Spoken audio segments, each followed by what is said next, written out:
Okay. ഹരേ കൃഷ്ണ.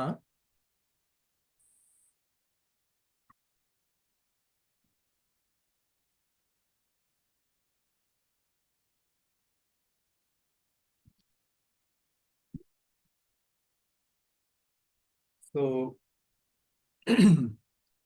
നമ്മള് വായനയിൽ കുറെ മുന്നോട്ട് പോവുകയാണ്. നല്ല സ്പീഡിൽ അങ്ങോട്ട് പോകുന്നുണ്ട്. പക്ഷേ അതിൻ്റെ ശ്ലോകങ്ങളും അതുപോലെ തന്നെ ഒരു എക്സ്പ്ലനേഷനും നോക്കുന്ന സമയത്ത് നമ്മൾ അത്ര ഫാസ്റ്റായിട്ട് പോയി കഴിഞ്ഞാൽ ഒരുപാട് ടോപ്പിക്സ് ഉണ്ട്. നമ്മളത് വായിച്ചു പോകുമ്പോൾ അറിയുന്നില്ല അതിൻ്റെ ഒരു സ്പീഡും അതിൻ്റെ നമ്മൾ എത്രയാണ് കവർ ചെയ്യുന്നതെന്നുള്ളത് നമ്മൾ ഒരു പക്ഷേ അറിയുന്നില്ല. വായനയുടെ ഒരു രസത്തിൽ അങ്ങനെ പോവുകയാണ്. പക്ഷേ ആക്ച്വലി ഡിസ്കസ് ചെയ്യാൻ നോക്കുമ്പോൾ ഒരുപാട് തത്വങ്ങളുണ്ട്. ജസ്റ്റ് ഒരു മിനിറ്റ് തരണേ.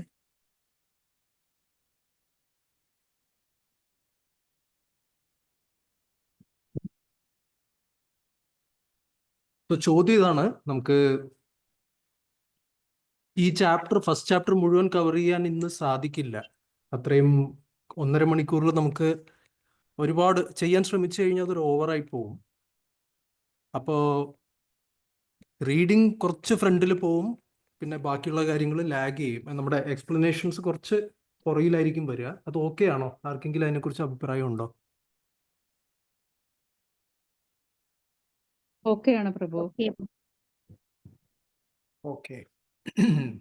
അതിനർത്ഥം എന്താന്ന് വെച്ചാൽ നമ്മുടെ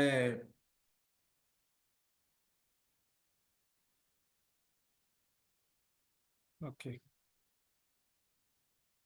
അതിന്റെ മീനിങ് എന്തായിരിക്കും എന്ന് വെച്ചാൽ നമ്മൾ വായിച്ച് ചിലപ്പോൾ നേരത്തെ തീർത്തു എന്ന് വരാം.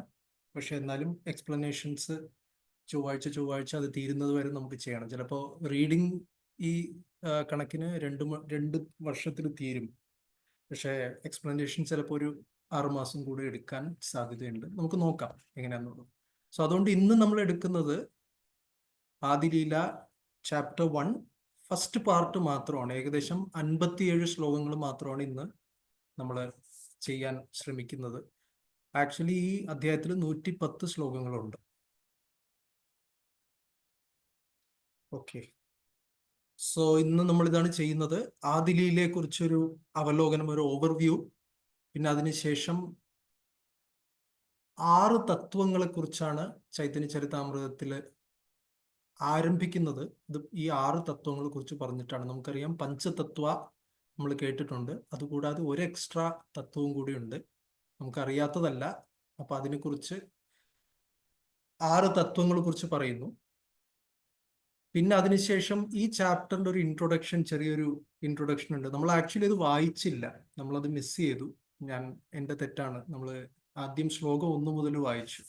നമ്മുടെ ബുക്കില് പേജ് നമ്പർ തുടക്കത്തിൽ എവിടെയാണ്? ആ ഫസ്റ്റ് ശ്ലോകത്തിന് മുമ്പിലുള്ള ഭാഗം 31, 32, 33 ആ 3 പേജുകളിൽ ഇൻട്രൊഡക്ഷൻ കൊടുത്തിട്ടുണ്ട് ഫസ്റ്റ് ചാപ്റ്ററിന്റെ. അപ്പൊ അത് ദയവായിട്ട് എല്ലാവരും തനിയെ വായിക്കുക, അല്ലെങ്കിൽ സെക്കൻഡ് ചാപ്റ്റർ കഴിഞ്ഞിട്ട് ജസ്റ്റ് ഒന്ന് വായിക്കാം.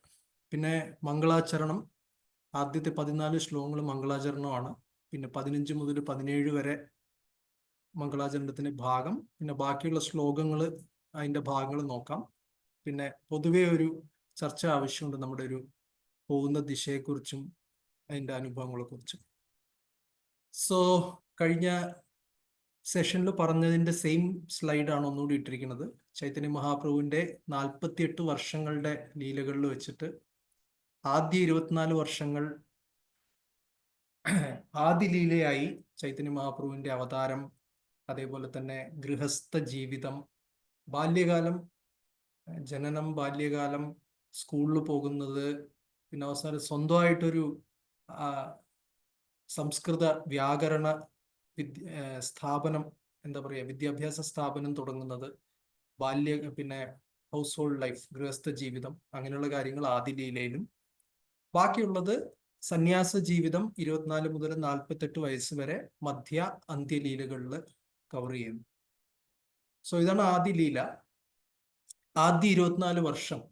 പക്ഷേ ഈ ആദ്യ 24 വർഷം എന്നുള്ളത് ആദിലീലയുടെ 17 അധ്യായങ്ങളിൽ 13 മുതൽ 17 അധ്യായങ്ങൾ, നമ്പർ 13, 14, 15, 16, 17, ഈ 5 അധ്യായങ്ങളിലാണ് ഭഗവാന്റെ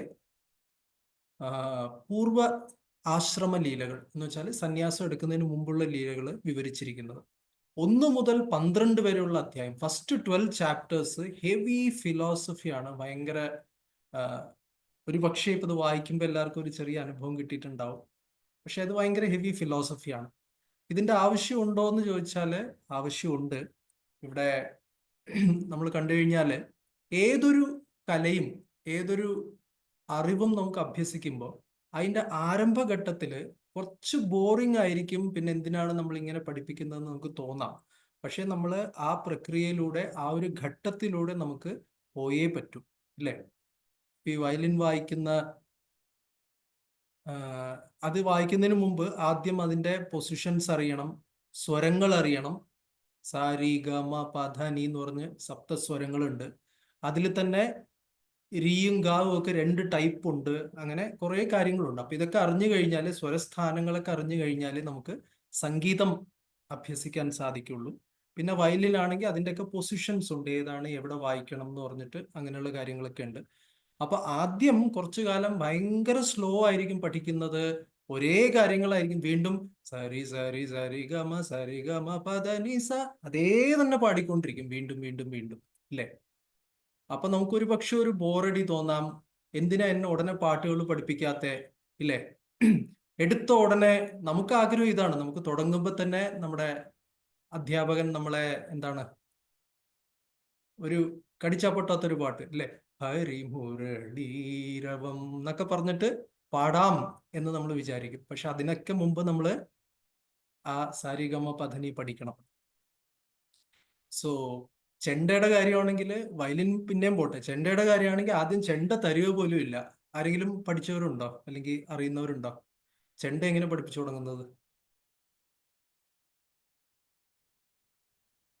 ഹരേ കൃഷ്ണ. എന്താ പ്രഭു ചോദിച്ചേ?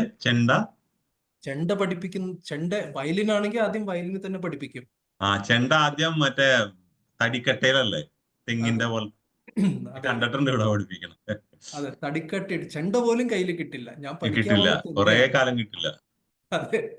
സോ അപ്പൊ അത് അതിലും ബുദ്ധിമുട്ടാണ്. പിന്നെ വേറെ വല്ലതും ഉണ്ടോ, എന്തെങ്കിലും അനുഭവം ഉണ്ടോ? പഠിക്കുന്ന ആദ്യ കാലങ്ങൾ ഭയങ്കര ബുദ്ധിമുട്ടാണ്. എന്തെങ്കിലും എക്സ്പീരിയൻസസ് ഉണ്ടോ? വേറെ എന്തെങ്കിലും 1-2 കാര്യങ്ങൾ? എനിവൺ, എല്ലാവരും ഒന്ന് സംസാരിക്കുക. രാജേഷ് ബാബു മാത്രമാണ് സംസാരിക്കുന്നത്.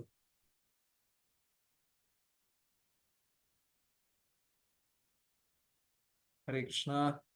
ഞാൻ സ്ക്രീൻ ഷെയർ ചെയ്യുന്നതുകൊണ്ട് ആരെങ്കിലും ഉണ്ടോ ഇല്ലയോ, ഉറങ്ങിയോ ഒന്നും അറിയുന്നില്ല. ഉണ്ടോ എല്ലാരും? 12 പേരുണ്ട് പ്രഭു അടക്കം 12 പേരുണ്ട്. 2 പേരുണ്ടല്ലേ? ഓക്കെ. 12 പേരുണ്ട്. ആരെങ്കിലും എന്തെങ്കിലും ഒന്ന് സഹകരിക്കുക, സംസാരിക്കുക. എന്റെ പ്രഭു എല്ലാരും പോയിട്ടില്ല, ഇവിടെ തന്നെ ഉണ്ട്. ഹരികൃഷ്ണ പ്രഭു. ഹരേ കൃഷ്ണ. പ്രഭു ടൈപ്പ് റൈറ്റിംഗ് ഒക്കെ പണ്ട് പഠിച്ചിരുന്നു കുറച്ചു കാലം. അപ്പൊ അത് പഠിക്കുമ്പോൾ ഈ തുടക്കത്തിലൊക്കെ ഭയങ്കര ബുദ്ധിമുട്ടായിരുന്നു, ഇങ്ങനെ നോക്കി നോക്കി. പക്ഷെ കുറെ കഴിയുമ്പോൾ നമ്മൾ നോക്കാതെ തന്നെ അത് ചെയ്യാൻ പറ്റിയിരുന്നു. ആദ്യമൊക്കെ വിചാരിക്കുമ്പോൾ എങ്ങനെയാ പറ്റുന്നതെന്ന്. അപ്പൊ അതൊക്കെ എങ്ങനെയായിരുന്നു? സത്യം. ടൈപ്പ് റൈറ്ററിന്റെ കാര്യം, ഡ്രൈവിംഗ് ആണെങ്കിലും അങ്ങനെ ഒരുപാട് കാര്യങ്ങളുണ്ടല്ലേ. പല ബുദ്ധിമുട്ടുള്ള കാര്യങ്ങളും ആൾക്കാർ ചെയ്യാറുണ്ട്. ഇപ്പൊ നമ്മുടെ പഹൽഗാമിന് ശേഷം നടന്ന ഈ യുദ്ധത്തില് ഈ ഫൈറ്റർ പ്ലെയിനുകളൊക്കെ ഓടിക്കുക എന്ന് പറഞ്ഞു കഴിഞ്ഞാൽ അത് അത്ഭുതമല്ലേ, അത് എങ്ങനെയാണ് ഇത് ചെയ്യുന്നതെന്നുള്ളത്. പക്ഷെ പ്രാക്ടീസും ഉണ്ട്. അഭ്യാസേനത്തു കൗന്തേയ വൈരാഗ്യേണ ച ഗൃഹ്യത്തെ എന്ന് പറയുന്ന പോലെ പ്രാക്ടീസ് കൊണ്ട് സാധിക്കും. ഇപ്പൊ ഈ വയലിൻ വായിക്കുന്നവരുണ്ടല്ലോ, ആ കുട്ടിയുടെ പേരെന്താ ഇപ്പൊ ഒരു ഫേമസ് ആയിട്ട്? ഗംഗ ശശിധരൻ.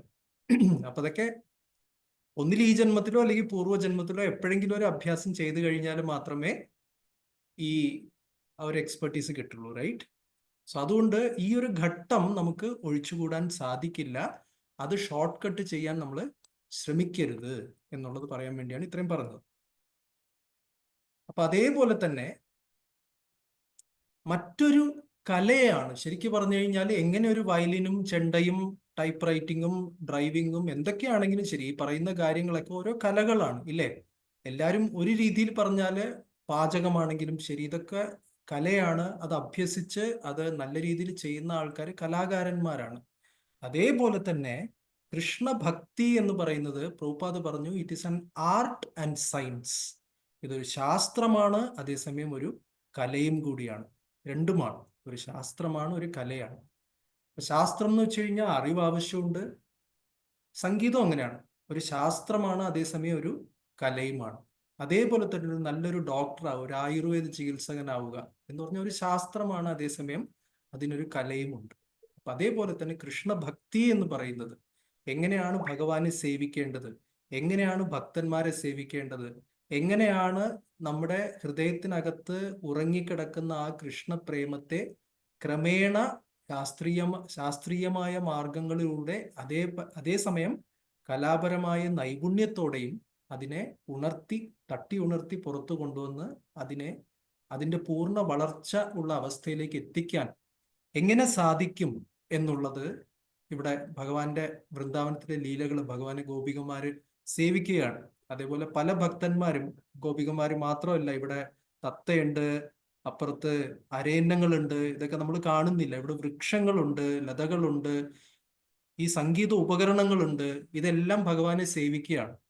അപ്പൊ അതെങ്ങനെയാ സാധിക്കുക, എങ്ങനെയാണത് ചെയ്യേണ്ടതെന്ന് പറയുന്ന ഒരു കലയാണ്. ആ കല പഠിക്കാനുള്ള കുറച്ച് ബുദ്ധിമുട്ടുള്ള ആദ്യ പാഠങ്ങളാണ് ഈ ഫിലോസഫി. അതുകൊണ്ട് നമ്മൾ അതിനെ ഒരിക്കലും ഒഴിവാക്കരുത്.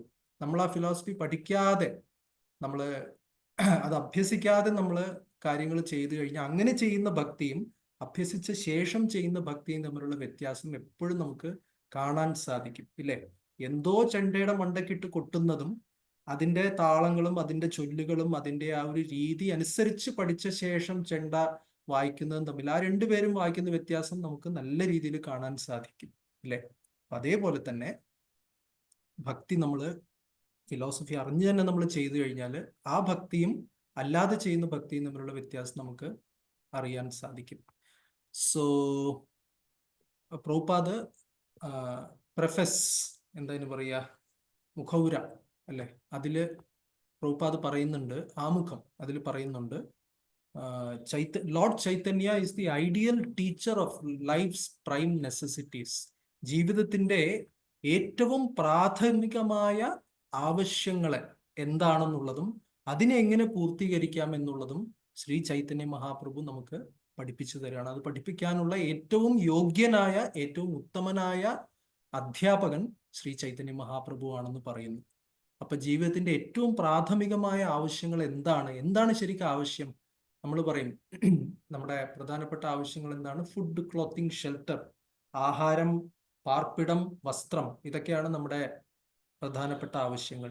ശരിയാണ്, ഇതൊക്കെ ശാരീരികമായ ആവശ്യങ്ങളാണ്. മനസ്സിന് അതിൻ്റെതായ ആവശ്യങ്ങളുണ്ട്. പക്ഷേ ആത്യന്തികമായിട്ട് നമ്മൾ ഇതൊന്നും അല്ല, നമ്മൾ ആത്മാക്കളാണ്.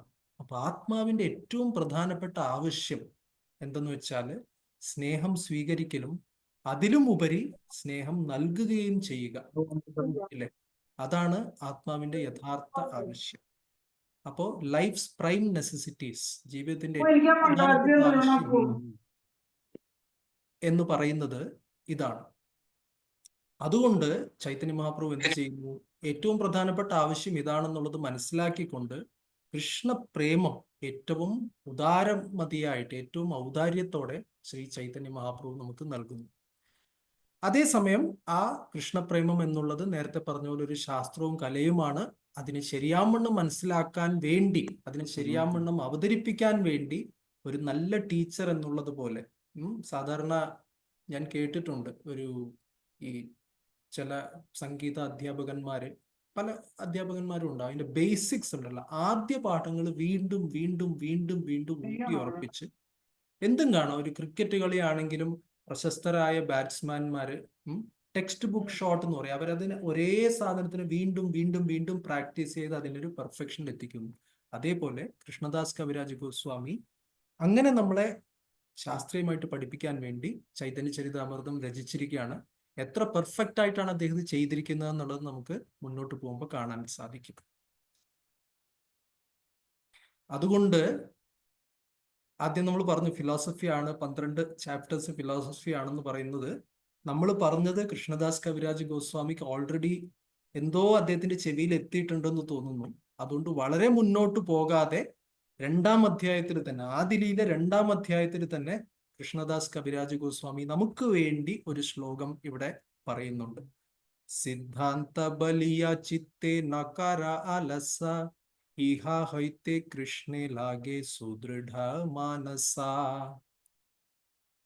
അതിന്റെ വിവർത്തനം പറയുന്നത് ആർക്കെങ്കിലും ഉണ്ടോ? ബുക്ക് കയ്യിലുണ്ടോ? അങ്ങനെയാണെങ്കിൽ എടുത്തിട്ട് ഇതിന്റെ മലയാളം ഒന്ന് വായിക്കുക. ഉണ്ട് പ്രഭു. ആ,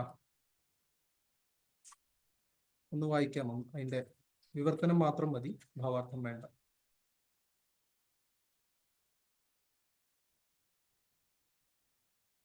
ഹരീഷ്ണ വായിക്കട്ടെ പ്രഭു. മാതാജി വായിച്ചോളൂ വായി. പ്രഭു. ഹരീഷ പ്രഭു വായിച്ചോളൂ.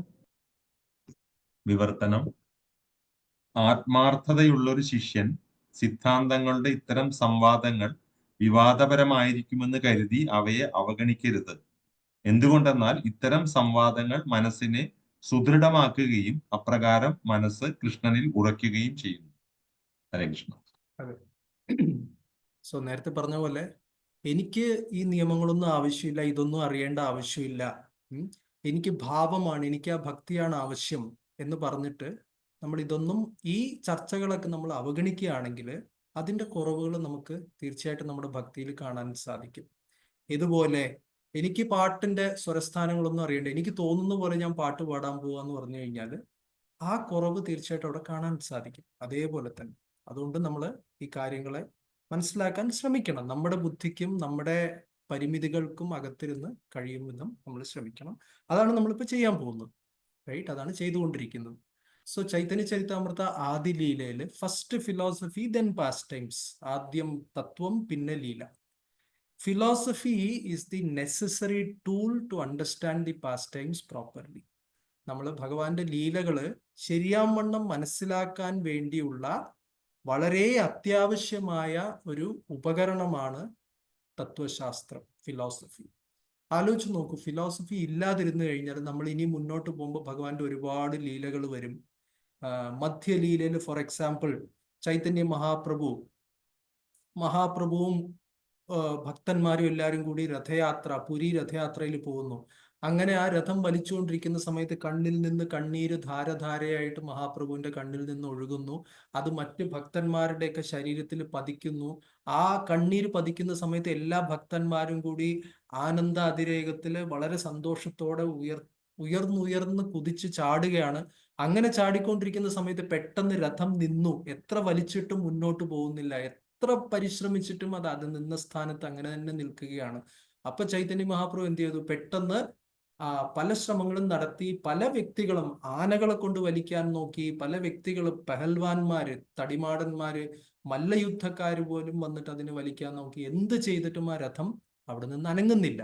ആ സമയത്ത് ചൈതന്യ മഹാപ്രഭു എന്ത് ചെയ്തു? ആ രഥത്തിന്റെ പുറകെ പോയി തന്റെ ശിരസ് രഥത്തിൽ മുട്ടിച്ചുകൊണ്ട് പൂർണ്ണ ആത്മസമർപ്പണത്തോടെ ആ രഥത്തിന് മുന്നോട്ട് തള്ളിയ സമയത്ത് ആ രഥം മുന്നോട്ട് പോകാൻ ആരംഭിച്ചു. ഇത് കേൾക്കുന്ന സമയത്ത് ഒരു ഭക്തൻ എന്ത് പറയും? ഹരിബോൽ എന്ന് പറയും, റൈറ്റ്?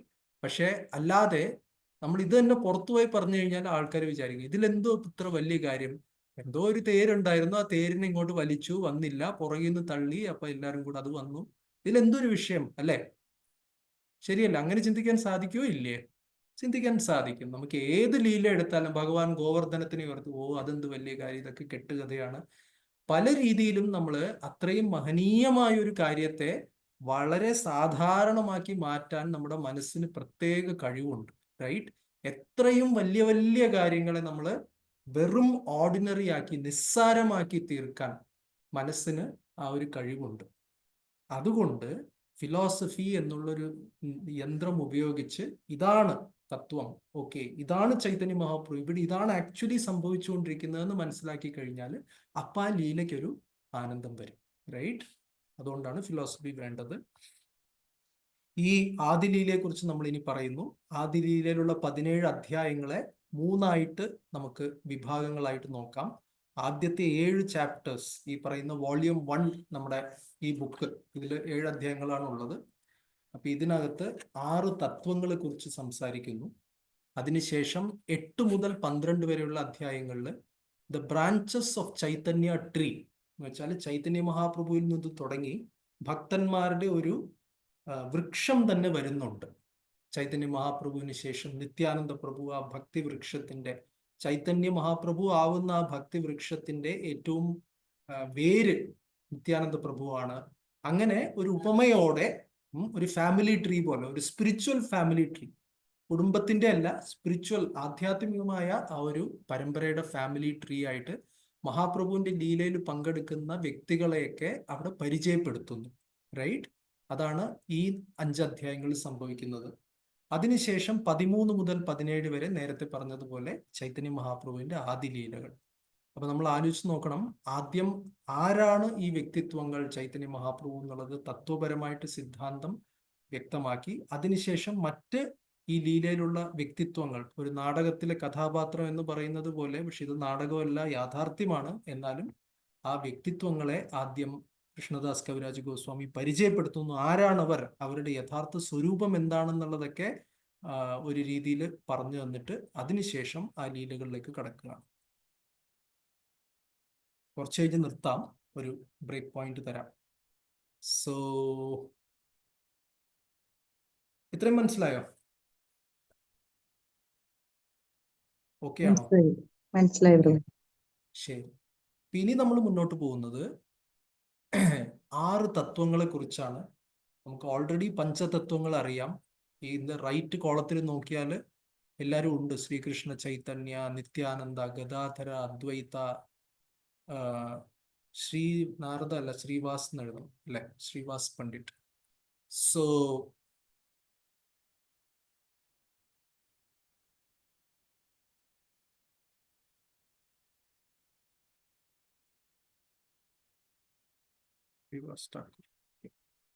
സോ ഇവരൊക്കെ ഉണ്ട്. ഇത് കൂടാതെ 6ാമത്തെ തത്വമാണ് ഗുരു തത്വം.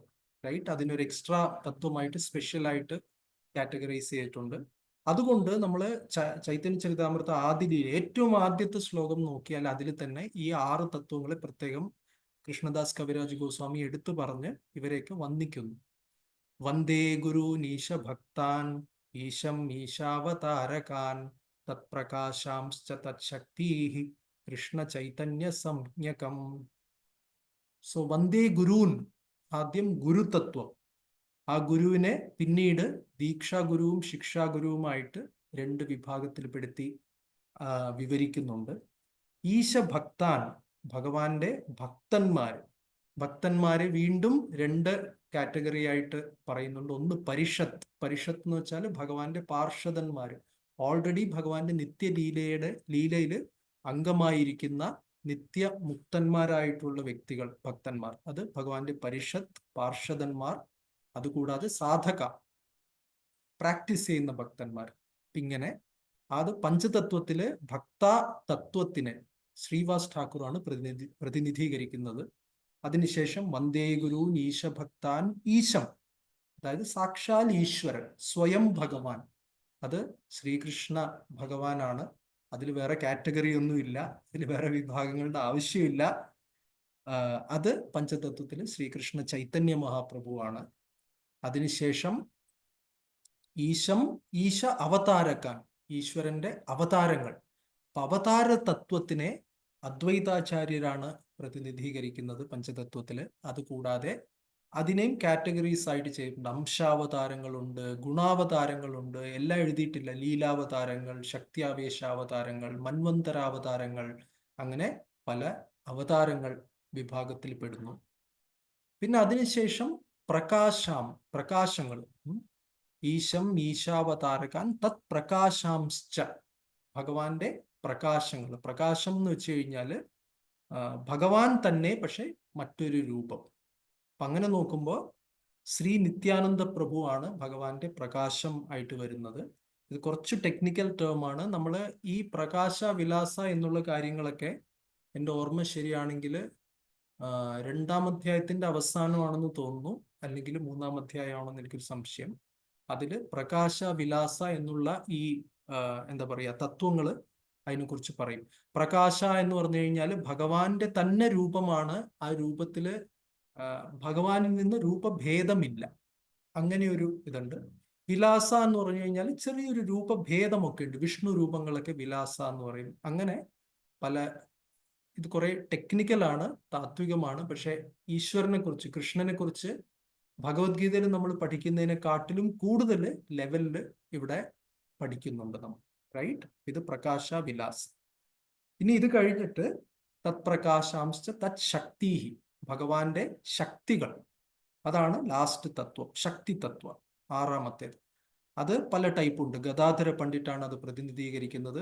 വൈകുണ്ഠത്തിലെ ലക്ഷ്മിമാരും അതേപോലെ ദ്വാരകയിലെ മഹിഷിമാർ എന്ന് പറയും, ദ്വാരക ഭഗവാന്റെ റാണിമാര്, രാജ്ഞിമാര്, പിന്നെ അതുകൂടാതെ വൃന്ദാവനത്തിലെ ഗോപികമാർ, ഇവരൊക്കെ ഭഗവാന്റെ ശക്തികളാണ്. ഇതേ കാര്യം തന്നെ ആദിലീലയില് 1:32 എന്നുള്ള ശ്ലോകത്തിൽ വീണ്ടും ഈ 6 തത്വങ്ങളെ എടുത്തു പറയുന്നുണ്ട്. കൃഷ്ണ, കൃഷ്ണ, ഗുരു, ഭക്ത, ശക്തി, അവതാർ, പ്രകാശ. 6 കൃഷ്ണ, ഗുരു, ഭക്ത, ശക്തി, അവതാര, പ്രകാശ. കൃഷ്ണ ഈ ഛയരൂപേ കരേന വിലാസ. കൃഷ്ണൻ തന്നെ ഛയരൂപേ, ഛയ് 6 രൂപങ്ങളിൽ ഭഗവാൻ വിലസിക്കുന്നു എന്ന് പറയുന്നു. എന്തെങ്കിലും ക്വസ്റ്റ്യൻസ് ഉണ്ടോ മുന്നോട്ട് പോകുന്നതിന് മുമ്പ്?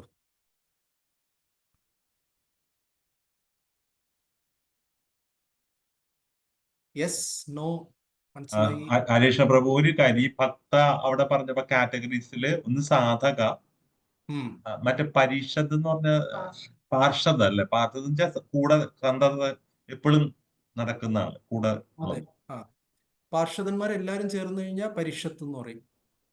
ഓ, അതാണ്. ഓ, പാർഷദന്മാരെല്ലാം ചേരുന്നതാണ് പരിഷത്ത് അല്ലേ? പരിഷത്ത് ഭഗവാന്റെ പരിഷത്തിലെ അംഗമാണ്. ഓ, പരിഷത്തിലെ പാർഷദന്മാർ. അങ്ങനെ. സോ അടുത്തതിലേക്ക് പോകാം. 6 തത്വങ്ങളുണ്ട്.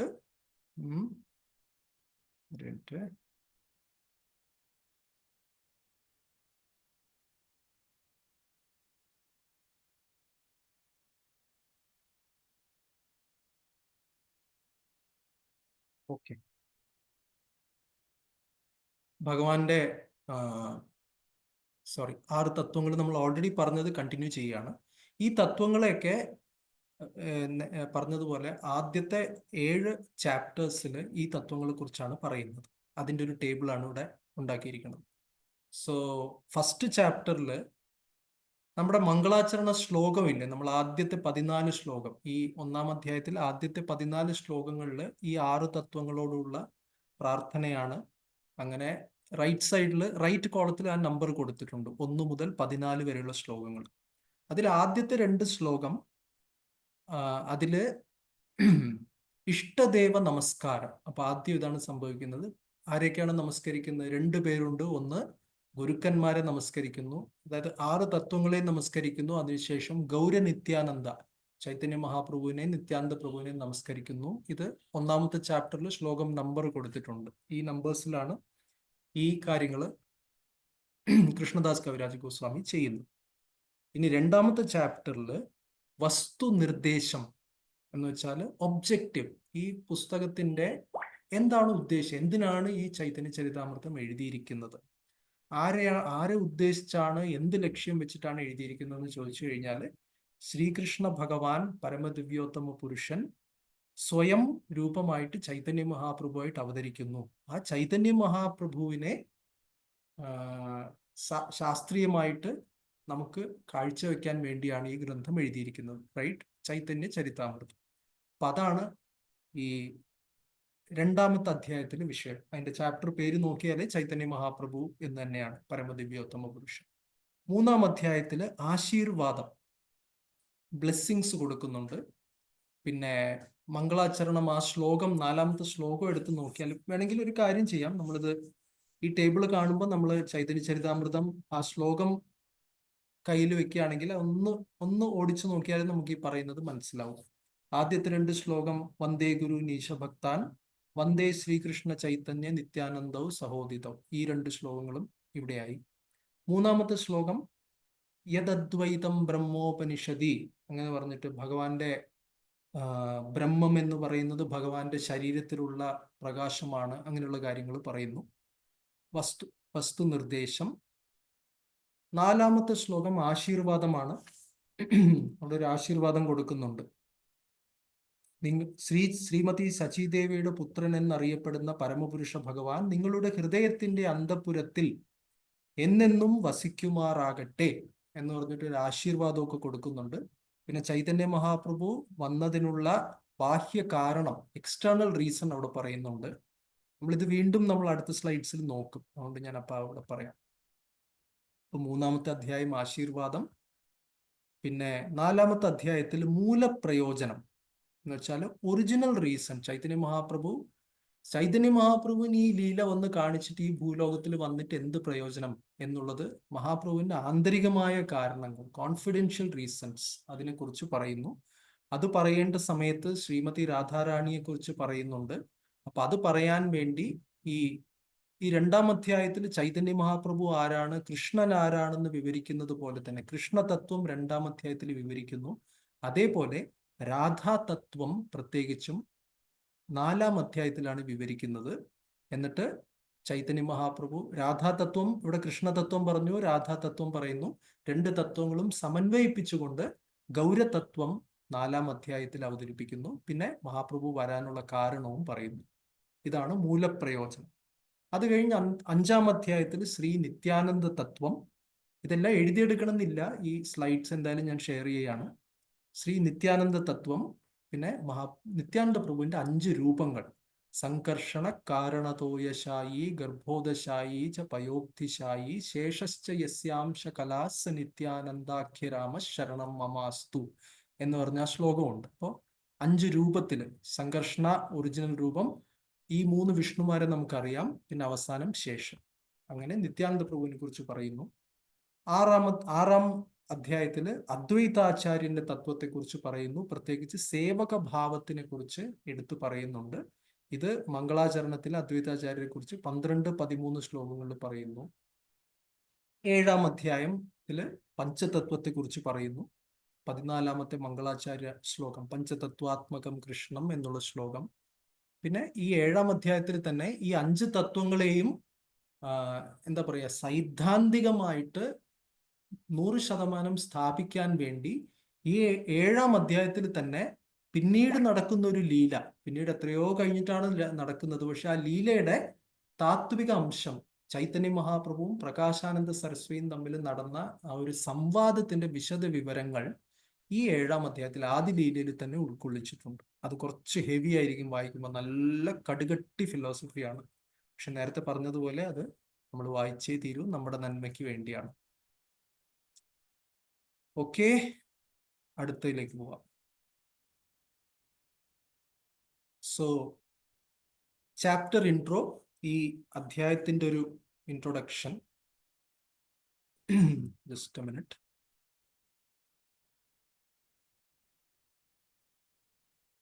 എന്തെങ്കിലും ഉണ്ടോ ഇതുവരെ ഈ കാര്യങ്ങളെ കുറിച്ച്? ഇതിപ്പോ ജസ്റ്റ് മനസ്സിലാക്കി വെച്ചാൽ എല്ലാം ഓർക്കണം എന്നൊന്നും ഇല്ല. നമുക്കത് മുന്നോട്ട് പോകുമ്പോൾ പിന്നീട് നമ്മൾ വായിച്ചു വരുമ്പോൾ ഇത് ഈ റെഫറൻസ് ചെയ്യാൻ കുറച്ച് എളുപ്പമായിരിക്കും. ഇതിനൊക്കെ മലയാളത്തിലാക്കണം എന്നുണ്ട്, പക്ഷെ എല്ലാം കൂടെ സമയം കിട്ടിയില്ല. എല്ലാം സ്ലൈഡ്സ് മലയാളത്തിൽ ആക്കാൻ സാധിച്ചിട്ടില്ല. സോ ചാപ്റ്റർ ഇൻട്രോ എന്ന് വെച്ചാൽ ഇപ്പൊ നമ്മൾ 1-ാമത്തെ ചാപ്റ്ററിന്റെ ആ ഇൻട്രൊഡക്ഷൻ, നമ്മൾ വായിക്കാത്ത ഒരു ഭാഗം, അതിനെക്കുറിച്ച് പറയുകയാണ്. സോ ഈ ഗ്രന്ഥത്തിന്റെ ഗോൾ, എന്തിനാണ് ചൈതന്യ ചരിതാമൃതം എഴുതിയിരിക്കുന്നത്? ഓരോ വ്യക്തികള് ഓരോ കാര്യത്തിന് വേണ്ടി, ധർമാർത്ഥ കാമ മോക്ഷങ്ങൾക്ക് വേണ്ടി ഈ ലോകത്തിൽ നാനാ ഗ്രന്ഥങ്ങളുണ്ട്. പക്ഷെ ശ്രീമദ് ഭാഗവതം പ്രത്യേകിച്ചും പറയുന്നത് ഈ ഇതിനു വേണ്ടിയൊന്നുമല്ല. ധർമ്മപ്രോജ്ജിത കൈതവോത്ര പരമോ, ഈ ഭൗതിക ലോകവുമായിട്ട് ബന്ധപ്പെട്ട ധർമ്മം, അർത്ഥം, കാമം, മോക്ഷം, ഈവൻ മോക്ഷം പോലും ഒരു രീതിയിൽ പറഞ്ഞാൽ സ്വാർത്ഥത ഉൾക്കൊണ്ടിട്ടാണ്. എനിക്ക് ഇതിൽ നിന്നൊക്കെ രക്ഷപ്പെടണം, ഈ ഭൗതിക ലോകത്തിൽ നിന്നൊക്കെ വിട്ടൊഴിയണം എന്ന് പറയുന്ന ഒരു ആഗ്രഹം, അതിലും സ്വാർത്ഥത തന്നെയാണ് അകത്തിരിക്കുന്നത്. അങ്ങനെയുള്ള എല്ലാ സ്വാർത്ഥമായ ധർമ്മങ്ങളെയും ഉപേക്ഷിച്ച് ശ്രീമദ് ഭാഗവതം പഞ്ചമ പുരുഷാർത്ഥം, പ്രേമം സ്ഥാപിക്കുന്നു. ചൈതന്യ ചരിതാമൃതം പ്രത്യേകിച്ചും 100% ഇതിൽ അത് മാത്രമേ ഉള്ളൂ, വേറെ ഒന്നും ചൈതന്യ ചരിതാമൃതത്തിന് ഇല്ല. Complete, it's only about prema, right? അപ്പൊ അതാണ് ഈ ഗ്രന്ഥത്തിന്റെ ഇത്. നമ്മുടെ ഹൃദയത്തിനകത്ത് ഉള്ള ആ ഭഗവാനോടുള്ള ഒരു പ്രേമഭക്തി, അതിനെ തട്ടി ഉണർത്തുക, അതിനെ വളർത്തി അതിനെ പ്രോജ്വലിപ്പിക്കുക എന്നുള്ളതാണ് ഈ ഗ്രന്ഥത്തിന്റെ ഉദ്ദേശം. അപ്പൊ എങ്ങനെയാണ് ആ പ്രേമത്തിലേക്ക് നമ്മൾ എത്തുക? തീർച്ചയായിട്ടും പ്രേമം എന്ന് പറയുമ്പോഴേക്കും അതിൻ്റെ ഉടമസ്ഥന്മാര് വേറെ ആരുമല്ല, ശ്രീ ശ്രീ രാധാകൃഷ്ണ ഭഗവാൻ തന്നെയാണ്. അവരുടെ എന്താ പറയുക, ഭഗവാന്റെ തന്നെ ആഹ്ലാദിനി ശക്തിയാണ് ശ്രീമതി രാധാറാണി. രാധാകൃഷ്ണ ലീലകളാണ് പ്രേമത്തിന്റെ ഏറ്റവും പരിപൂർണമായ, അതേപോലെ തന്നെ പരിശുദ്ധമായ ഉദാഹരണം. അപ്പൊ രാധാകൃഷ്ണ ലീലയിൽ പ്രേമം അടങ്ങിയിരിക്കുന്നു. ആ പ്രേമത്തിനെ ശ്രീ ചൈതന്യ മഹാപ്രഭു ലോകത്തിന് വേണ്ടി കാഴ്ചവെക്കുന്നു. പക്ഷെ അത് വെറുതെ പറഞ്ഞു കൊടുത്താൽ, അത് വെറുതെ കാഴ്ചവെച്ച് കഴിഞ്ഞാൽ ആൾക്കാർ നേരത്തെ പറഞ്ഞ പോലെ സാധാരണമായിട്ട് കരുതും. അതുകൊണ്ട് ചൈതന്യ മഹാപ്രഭു അതിനെ വളരെ കെയർഫുൾ ആയിട്ട് തൻ്റെ ശിഷ്യന്മാരായ ഷഡ്ഗോസ്വാമിമാർക്ക് കൊടുക്കുന്നു. അത് അദ്ദേഹം കൃഷ്ണദാസ് കവിരാജ് ഗോസ്വാമിക്ക് കൊടുത്ത് അദ്ദേഹം ചൈതന്യ ചരിതാമൃതം രചിക്കുന്നു. പിന്നെ ഭക്തി വിനോദ് ഠാക്കൂർ ചൈതന്യ ചരിതാമൃതത്തിന് അതിൻ്റെ വലിയൊരു കഥയുണ്ട്, നമുക്ക് പറയാൻ സമയമില്ല. ഭക്തി വിനോദ് ഠാക്കൂർ ഒരുപാട് കഷ്ടപ്പെട്ടിട്ട് ആ ബ്രിട്ടീഷ് കാലത്ത് ചൈതന്യ ചരിതാമൃതത്തിന്റെ ഒരു ബംഗാളി കോപ്പി, ഒരു ശ്ലോകങ്ങൾ, ബംഗാളി ശ്ലോകങ്ങൾ മാത്രമുള്ള ചൈതന്യ ചരിതാമൃതത്തിന്റെ കോപ്പി അദ്ദേഹം ഒരുപാട് പ്രയാസപ്പെട്ട് കരസ്ഥമാക്കി. അത് വായിച്ച് അത് അദ്ദേഹത്തിന്, ഓഫ്കോഴ്സ് അതിനുവേണ്ടി വന്ന വ്യക്തിത്വമാണ്. ചൈതന്യ ചരിതാമൃതത്തിന് അദ്ദേഹം ഒരു കമന്ററി കൊടുത്തു. അദ്ദേഹത്തിന്റെ മകനായ ഭക്തിസിദ്ധാന്ത് സരസ്വതി ഠാക്കൂറും അനുഭാഷ്യ എന്ന് പറയുന്ന ഒരു കമന്ററി ചൈതന്യ ചരിതാമൃതത്തിന് നൽകി. അങ്ങനെ ഈ എല്ലാ വ്യക്തിത്വങ്ങളും, ഗോസ്വാമിമാരും അതേപോലെ തന്നെ കൃഷ്ണദാസ് കവിരാജ് ഗോസ്വാമിയുടെ ചൈതന്യ ചരിതാമൃതം, ഭക്തി വിനോദ് ഠാക്കൂറിന്റെ കമന്ററി, ഭക്തിസിദ്ധാന്ത സരസ്വതി ഠാക്കൂറിന്റെ കമന്ററി, ഇതെല്ലാം വന്നിട്ട് നമ്മുടെ ശീല പ്രഭുപാദിന്റെ ടേബിളിൽ ഇതെല്ലാം എത്തി. ഞാൻ പറഞ്ഞു കേട്ടത്, പ്രഭുപാദ് ചൈതന്യ ചരിതാമൃത ട്രാൻസ്ലേറ്റ് ചെയ്യുമ്പോൾ ഒരു അഭൗതികമായ, അമാനുഷികമായിട്ടുള്ള ഒരു രീതിയിലാണ് പ്രഭുപാദ് അത് ചെയ്തത്. പ്രഭുപാദിന്റെ മുന്നില് 7 പുസ്തകങ്ങൾ, ഭക്തിസിദ്ധാന്ത് സരസ്വതി ഠാക്കൂറിന്റെ കമന്ററി, അതേപോലെ തന്നെ ഗോസ്വാമിമാരുടെ കമന്ററി, അതുപോലെ ഗൗരഗണോദ്ദേശ ദീപിക, അങ്ങനെ പല പുസ്തകങ്ങളും, 7 പുസ്തകങ്ങൾ പ്രഭുപാദ് തുറന്നു വെക്കുകയായിരുന്നു. എന്നിട്ട് ഓരോന്നും ആ പറയുന്ന എന്താണ്, പ്രഭുപാദ് ഓരോന്നിനും ഇങ്ങനെ നോക്കി, ഓടിച്ചു നോക്കിയിട്ട് ഏതാണ് വേണ്ടത് ഇന്നത്തെ കാലഘട്ടത്തിലേക്ക് എന്ന് പറഞ്ഞ് അതിൽ നിന്ന് ചെകഞ്ഞെടുത്ത് പ്രഭുപാദ് അദ്ദേഹത്തിന്റെ കമന്ററി എഴുതി. നമ്മൾ നേരത്തെ പറഞ്ഞതുപോലെ നമ്മളിത് വായിക്കാൻ എടുക്കുന്ന 2 വർഷത്തിൽ കൂടുതലാണെങ്കിൽ പ്രഭുപാദ് ഇത് എഴുതി തീർത്തത് 1.5 വർഷത്തിലാണ്. അതും രാത്രി കാലങ്ങളിൽ മാത്രം വരുന്നു. സോ അങ്ങനെ പ്രഭുപാദ് നേരത്തെ പറഞ്ഞ പോലെ ഭാഗവതത്തിന്റെ ട്രാൻസ്ലേഷൻ പോലും പ്രഭുപാദ് നിർത്തിവെച്ചിട്ട് ഒരു 1.5 വർഷം എടുത്ത് ചൈതന്യ ചരിതാമൃതം തന്നു. അപ്പൊ അതിന്റെ പ്രാധാന്യം നമുക്ക് മനസ്സിലാവുന്നുണ്ട് അതുവഴി.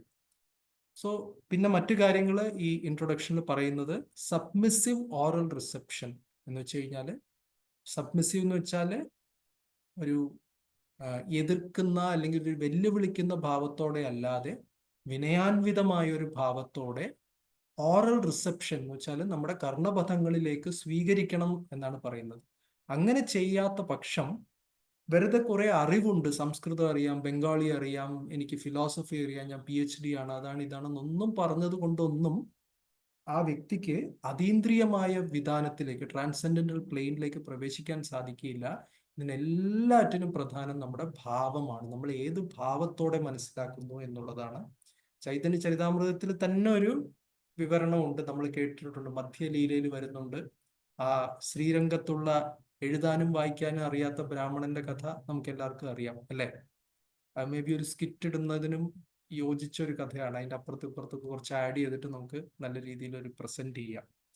സോ ഇതാണ്, ഭാവമാണ് എല്ലാം പ്രധാനം.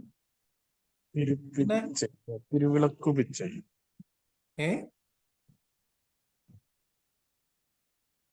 So, post-graduate study after Bhagavad Gita and Srimad Bhagavatam.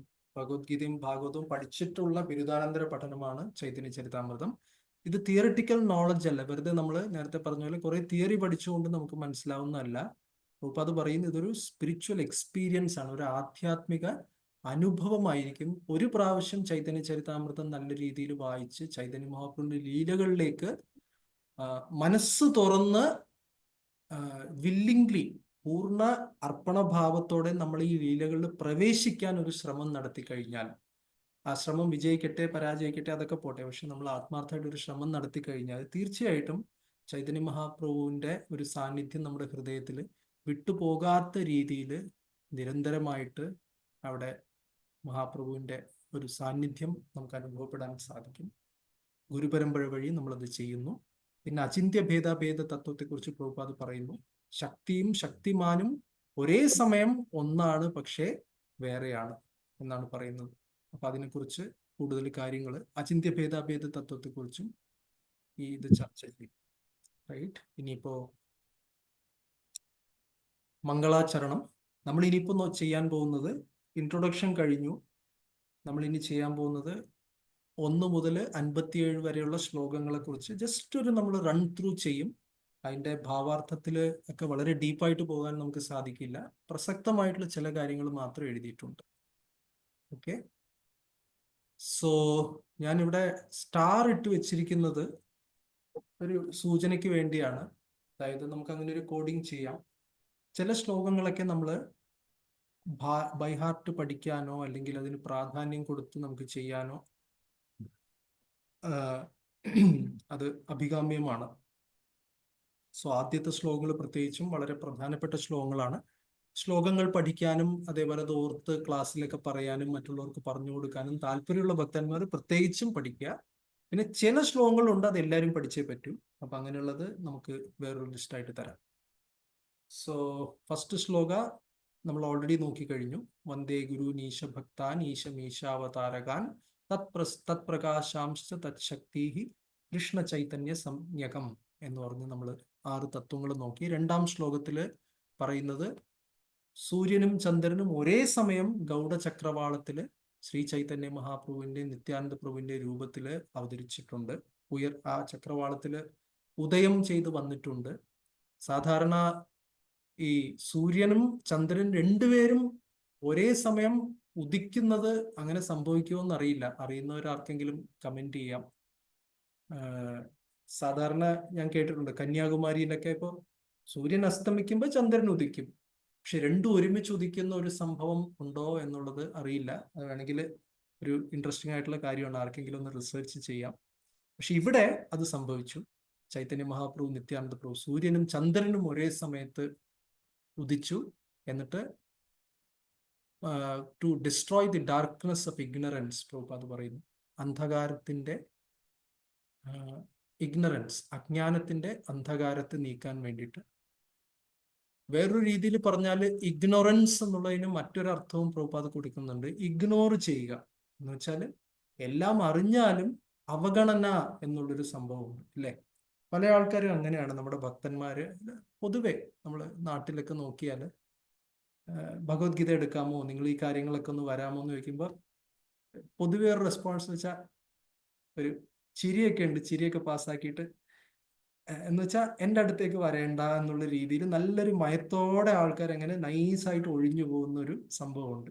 ഇതിനെയാണ് ഇഗ്നോറൻസ് എന്ന് പറയുന്നത്. അപ്പൊ അങ്ങനെ ഭഗവാൻ പല അവതാരങ്ങളായിട്ട്, രാമനായിട്ടും നരസിംഹ ഭഗവാനുമായിട്ടും പല രൂപങ്ങളിൽ വന്ന സമയത്തും പല ആൾക്കാർ ഇഗ്നോർ ചെയ്തു പോയി. ഈവൻ കൃഷ്ണൻ വന്ന സമയത്തും പല ആൾക്കാരും കാര്യമായിട്ട് എടുക്കാതെ പോയി. അപ്പൊ അങ്ങനെ ഇഗ്നോർ ചെയ്യാത്ത വിധത്തില് ഈ കൃഷ്ണഭക്തിക്ക് ഒരു ആകർഷകമായ പരിവേഷം കൊടുക്കുക. ചാന്റിങ്, ഡാൻസിങ്, ഫീസ്റ്റിംഗ്, മ്യൂസിക്, ആ രീതിയിൽ അതിനെ ജനങ്ങൾക്ക് സ്വീകരിക്കാൻ പറ്റുന്ന രീതിയിൽ അതിനെ ആകർഷകവും സരളവുമാക്കി തീർക്കുക എന്നുള്ള ഒരു ഉദ്ദേശത്തോടു കൂടി ചൈതന്യ മഹാപ്രഭുവും നിത്യാനന്ദ പ്രഭുവും അവതരിച്ചു. റൈറ്റ്. അപ്പോ നമുക്ക് ഇതിൽ നിന്ന് പഠിക്കാനൊരു പാഠമുണ്ട്.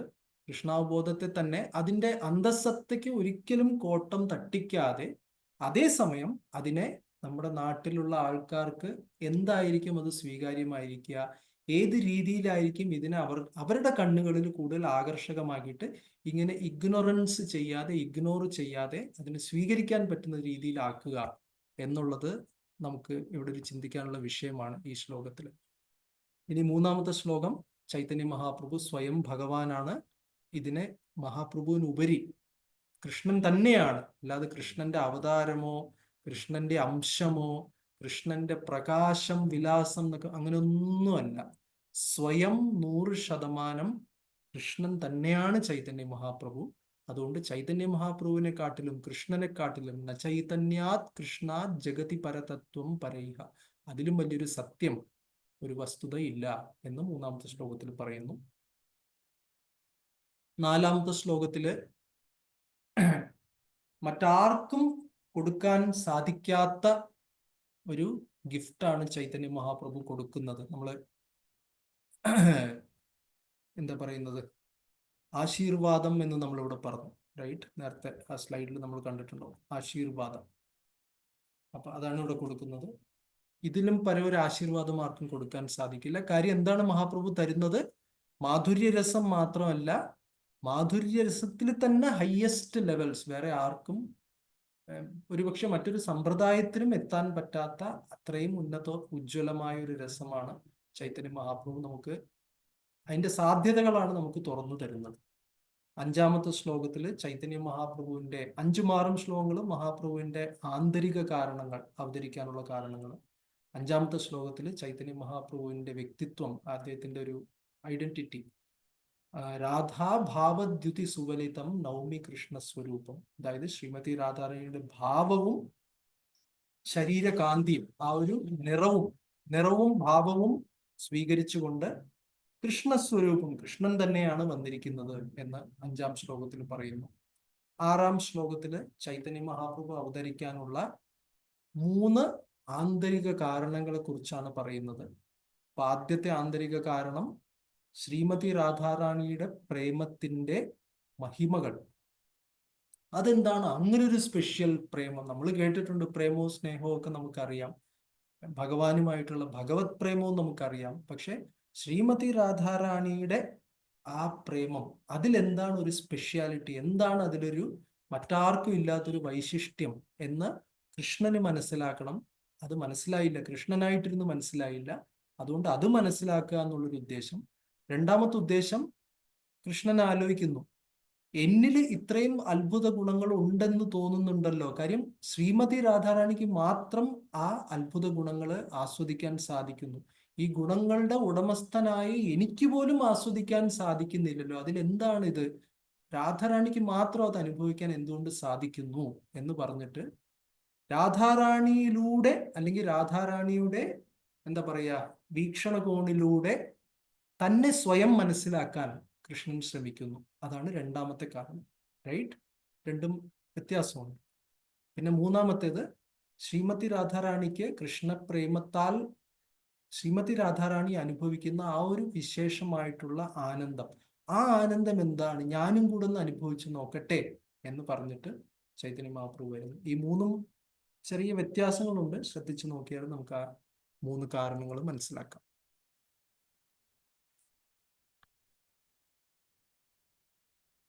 ഞാൻ ഇത് കഴിഞ്ഞിട്ട്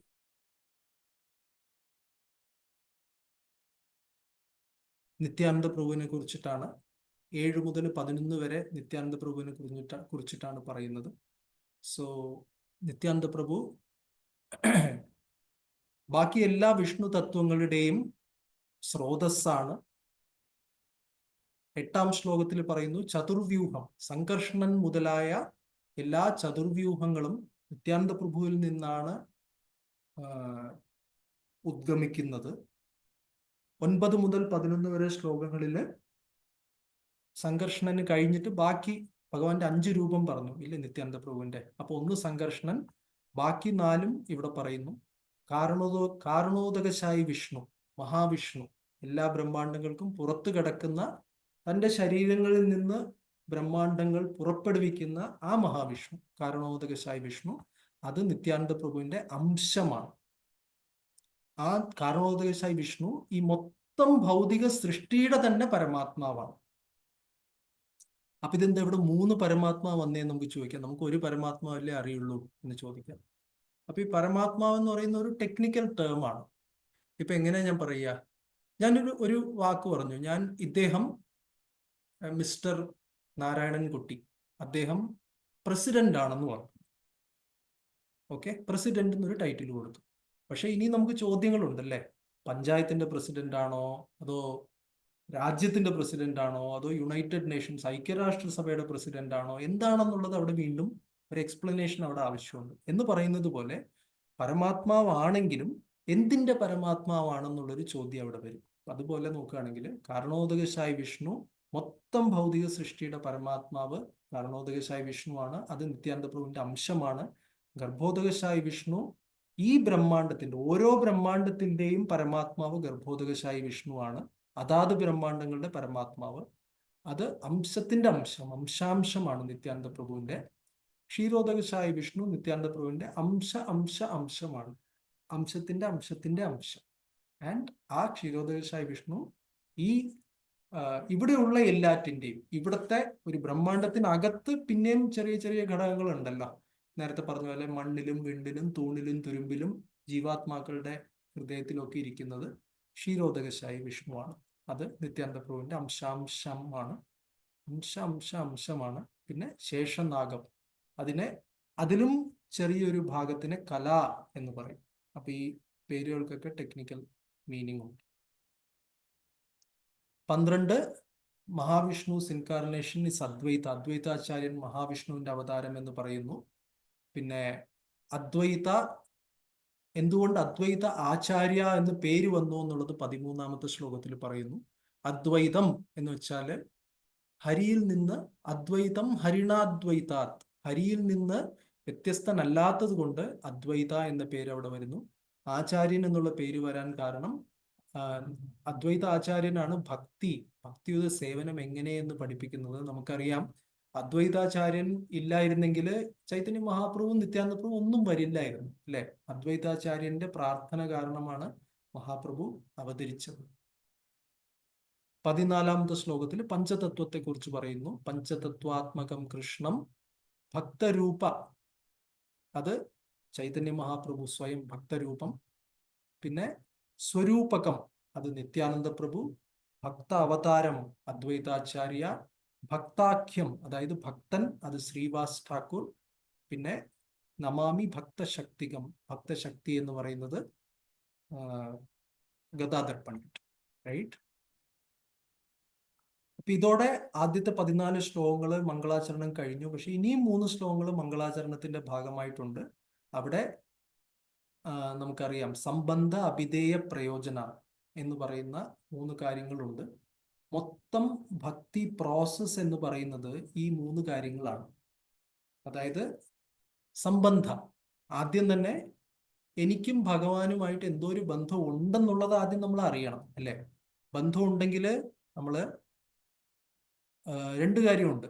സംബന്ധം നമ്മൾ അറിഞ്ഞു കഴിഞ്ഞാൽ ഭഗവാനെ സംബന്ധിക്കുന്ന കാര്യങ്ങൾ നമ്മൾ ചെയ്യും, ഒന്നാമത്തെ കാര്യം. പിന്നെ സംബന്ധമില്ലാത്ത, ശുദ്ധ മലയാളത്തിൽ പറഞ്ഞാൽ അസംബന്ധം നമ്മൾ ചെയ്യുന്നത് കുറയുകയും ചെയ്യും, അല്ലെ? അതാണ് സംഭവിക്കുന്നത്. അപ്പൊ ഇത് നടക്കാൻ വേണ്ടി നമുക്ക് അറിവ് ആവശ്യമുണ്ട്. എൻ്റെയും ഭഗവാനും തമ്മിൽ എന്താണ് ആ ബന്ധം എന്നുള്ളത് മനസ്സിലാക്കാൻ അറിവ് ആവശ്യമുണ്ട്. ആ സംബന്ധ ജ്ഞാനം നൽകുന്നത് ഭഗവാന്റെ തന്നെ മദനമോഹന എന്ന് പറയുന്ന ഒരു രൂപമാണ്. മദനമോഹനെ പ്രാർത്ഥിച്ചുകൊണ്ട് ജയതാം സുരതോ പങ്കോർ എന്നൊക്കെ പറഞ്ഞിട്ട് പ്രാർത്ഥനയുണ്ട്. നമ്മൾ VT ക്ലാസ്സിൽ നമ്മൾ ഈ കാര്യങ്ങൾ ഓൾറെഡി ഡിസ്കസ് ചെയ്തതാണ്. പിന്നെ അടുത്തത് ഗോവിന്ദ, സംബന്ധ കഴിഞ്ഞ അഭിധേയ. ശരി, അറിവുണ്ടായി, പക്ഷെ അറിവുണ്ടായിട്ട് കാര്യമില്ല. ആ അറിവിൽ നമ്മൾ എങ്ങനെ പ്രവർത്തിക്കണം എന്ന് നമ്മൾ അറിയണം, അല്ലേ? എനിക്ക് ഈ വ്യക്തിയുമായിട്ട് ബന്ധമുണ്ട്, ഓക്കെ, പക്ഷെ അതെങ്ങനെയാണ് നമ്മൾ ആ ബന്ധത്തിനെ പ്രാവർത്തികമാക്കേണ്ടതെന്ന് നമ്മൾ പഠിക്കണം. അപ്പൊ അത് പഠിപ്പിക്കുന്നത് ഗോവിന്ദ ആണ്. ഭഗവാൻ നമ്മളെ പഠിപ്പിക്കുന്നു. ഗോവിന്ദന്, രാധാ ഗോവിന്ദന് പ്രണാമം കൃഷ്ണദാസ് കവിരാജ് ഗോസ്വാമി അർപ്പിക്കുന്നു. പിന്നെ സംബന്ധവും മനസ്സിലാക്കി അതിൽ പ്രവർത്തിച്ച ശേഷം ആ ബന്ധത്തിൽ നിന്നൊരു റിസൾട്ട് വരണം, ഇല്ല? അതിനൊരു പരിപൂർണതയെത്തണം. അപ്പോഴാണ് ആ പ്രേമം അതിൽ ഉദ്ഭവിക്കുക. അതാണ് പ്രയോജനം, അല്ലെ? ഈ ബന്ധം കൊണ്ടുള്ള പ്രയോജനം. ആ പ്രേമം എന്നുള്ളത് ഗോപിനാഥ ഭഗവാനാണ് അത് സാധ്യമാക്കുന്നത്. അപ്പൊ അതുകൊണ്ട് ഈ 3 പേരും പ്രാർത്ഥിച്ചു. കുറച്ചുണ്ട്, ഒന്ന് നിർത്താം, ഒന്ന് ശ്വാസം വിടാൻ വേണ്ടി സമയം തരാം.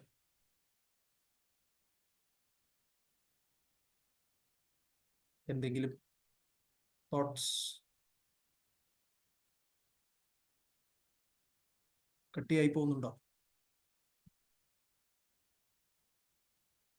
ആരും ഒന്നും പറയുന്നില്ല. രേഷ പ്രഭു ഹരേ കുറെ കൃഷ്ണ. ഉണ്ടല്ലോ, അതുകൊണ്ടാണ്. പ്രഭു ഈ സംബന്ധ അഭിധയ പ്രയോജന പറഞ്ഞു, അത് ഓരോരോ ഭഗവാന്റെ രൂപങ്ങളെ പറ്റി ആണല്ലോ അതില് കണക്ട് ചെയ്തിരിക്കുന്നത്. അത് എന്തുകൊണ്ടാണ് പറഞ്ഞുതരാം?